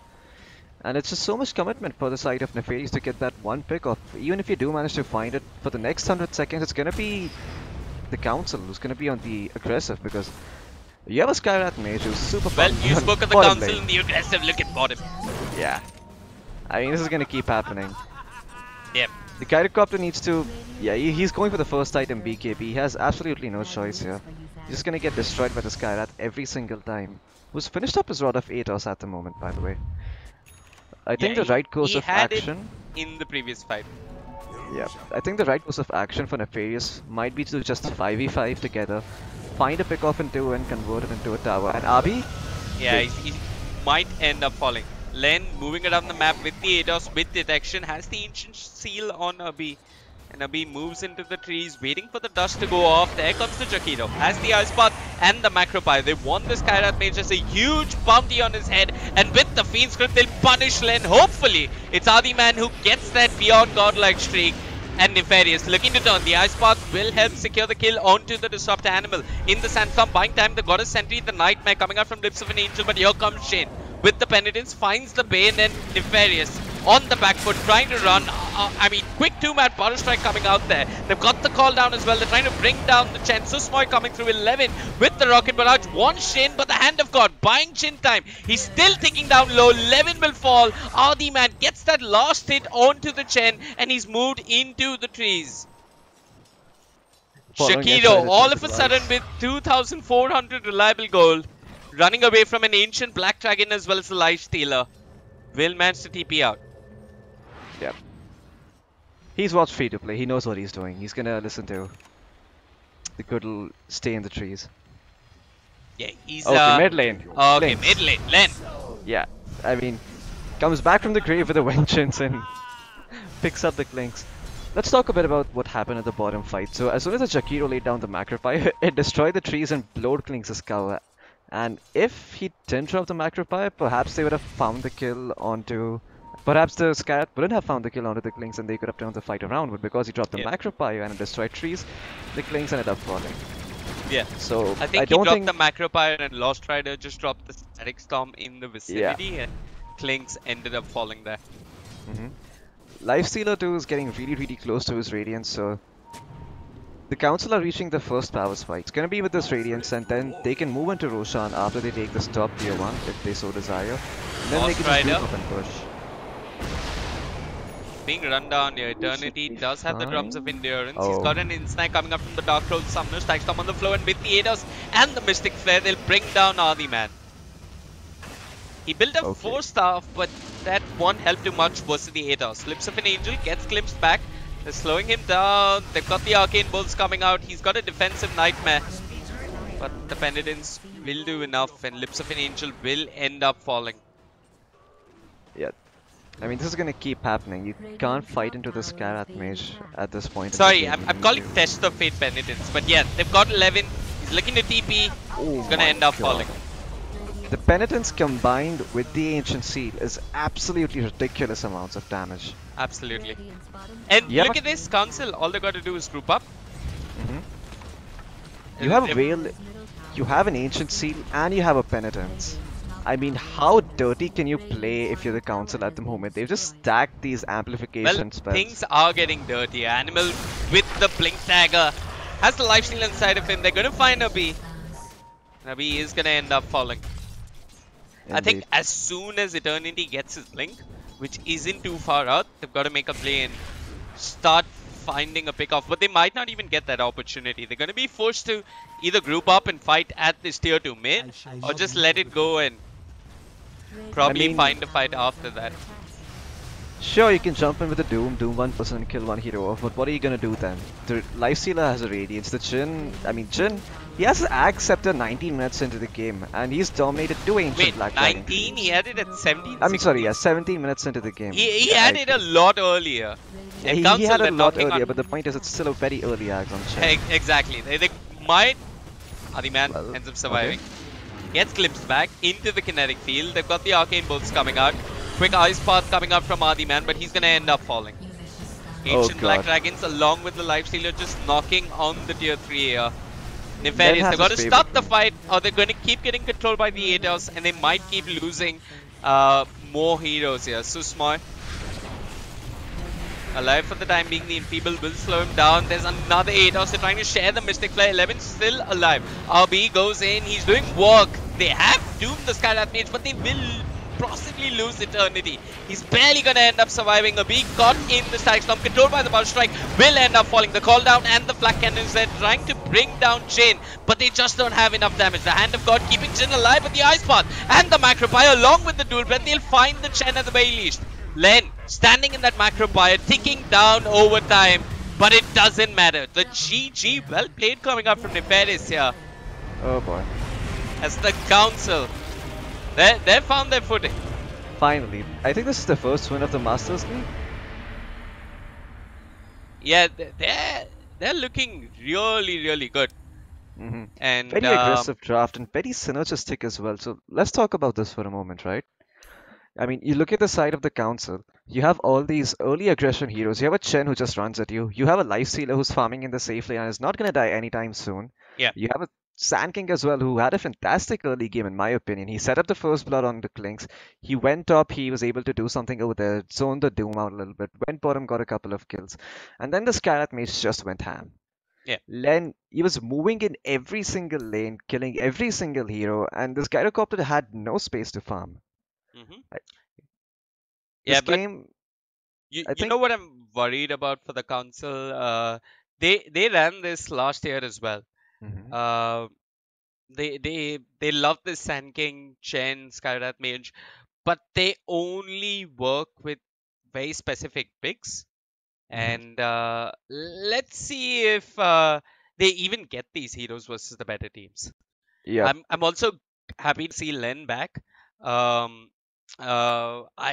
had gone over to Malaysia, but I think he's back with the team. This is Council at their full strength here. I didn't see that's play, but either way, this is a very strong Council, and they're sending a very strong message here to the other teams in the ESL India Premiership. Anyway, folks, that's it as far as the Dota 2 broadcast is concerned for day 16 of the ESL India Premiership. My name is Vivek. With me is Floki. You can find us at facebook.com/VivekCasting or facebook.com/FlokiDota. Do hit the subscribe button. There's some good old Clash Royale, CSGO, and Dota 2 nearly every day of the week. And yeah, I'm looking forward to tomorrow. We've got some quality games coming up tomorrow. I think we've got... damn, I lost the schedule. But tomorrow is exciting as well. Looking forward to what tomorrow has in store. But that's it for us as far as today's concerned. I'm going to throw it over to Angela as well as Adi. And I'd love to hear what they have to feel about this game.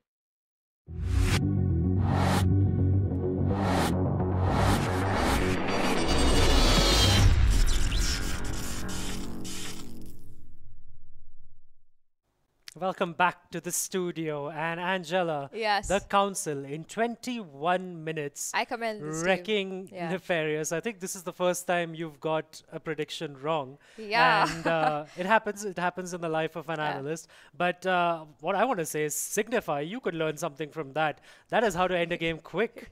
And I noticed one thing, that's the only thing I noticed. That's Skyrath. Yeah. He was wreaking havoc. I mean, right in the start. Like, now that you mentioned the Skyrath. And the one other thing is, the only thing I know this game. The one other thing, he had the Aghanim Scepter in 19 minutes. Not the Sky, the Chen. The Chen. The Chen. Whatever. Yeah, the Chen. Somebody had the Ags Scepter really early. Yes. Is the only thing I know. I mean, like Vivek and Floki were talking about the Hardy brothers into this. Completely true, man. Jin and Len, I mean, these two players have actually, this is the first time I would say this, that literally carried the game for their team. They were fantastic, and the top net worth was only 11K, but at the end of the day, I mean, if you just look at these two players individually when it comes to skill level, it was fantastic, and I took my time to go ahead and know more about these players. Now, Jin's signature hero is the Chen, and I came to know this from the chat, and that is fantastic. I mean, it's surprising to me that I did not know that coming as an analyst. I mean, he was amazing on the That's okay. Chen. You're from the Indian scene. And, he is from Bangladesh. You yeah, can cut yourself some slack. I mean, yeah, okay. The next time I'm never going to make this mistake. But Len, on the other hand, now this guy, he, as of now, in the Indian Dota community, if you have to say it, he sits at 7,500 MMR, which is a huge, huge MMR to reach. So we went a little bit of research. He's literally spammed the Skyrath page hero for 2 pages. He's so good at that hero that this was like a pub game for him. Yep. It was just like, hey, you know what? I've got my best hero. I've got the mid lane, and it's against Clinks. Now, Clinks is very squishy. That's like 5 hits for Skyrath made after he's level 6. Yep. And that's what exactly happened. And this is also a time where, you know, I like to state that Council played fantastic, but let's keep who won on one side and see who lost. Was definitely not prepared for this game. They were not all, prepared. Right? More than that, they haven't really even studied Council. Because even if you study a team before a match, you will know what to ban. And you always ban out the best heroes. If you want a chance in a game, you got to make sure that everything that they're really good at gets out. So Jin's Chen should have been banned in the first go itself. They really didn't need to ban the Omni Knight, the Razor, because I didn't see them really being signature heroes for these kind of people. But they were signature heroes, and you're giving them the best. best, and then they are going to just stomp you ahead. And I mean, like you mentioned, Agnum Scepter on a Chen at 19 minutes, that is fantastic. They had a lifestealer who was walking around with the Radiance. There was a there was a Skyrath Mage who was godlike in 11 minutes. Yep. That is just showing, I mean, they were just massacred. Nefarious was just massacred. And I think if they go back home, they should really check out the more than the in-game statistics of what went wrong for them. They should really start understanding that this is a Masters League. You gotta like study your teams. You can't just come in and pick Klings, a Doom, a Bane, a Gyro and expect the same meta that's been happening with every other team. Council is not like that. Bangladesh should be very, very proud today to see that their best team just massacred us.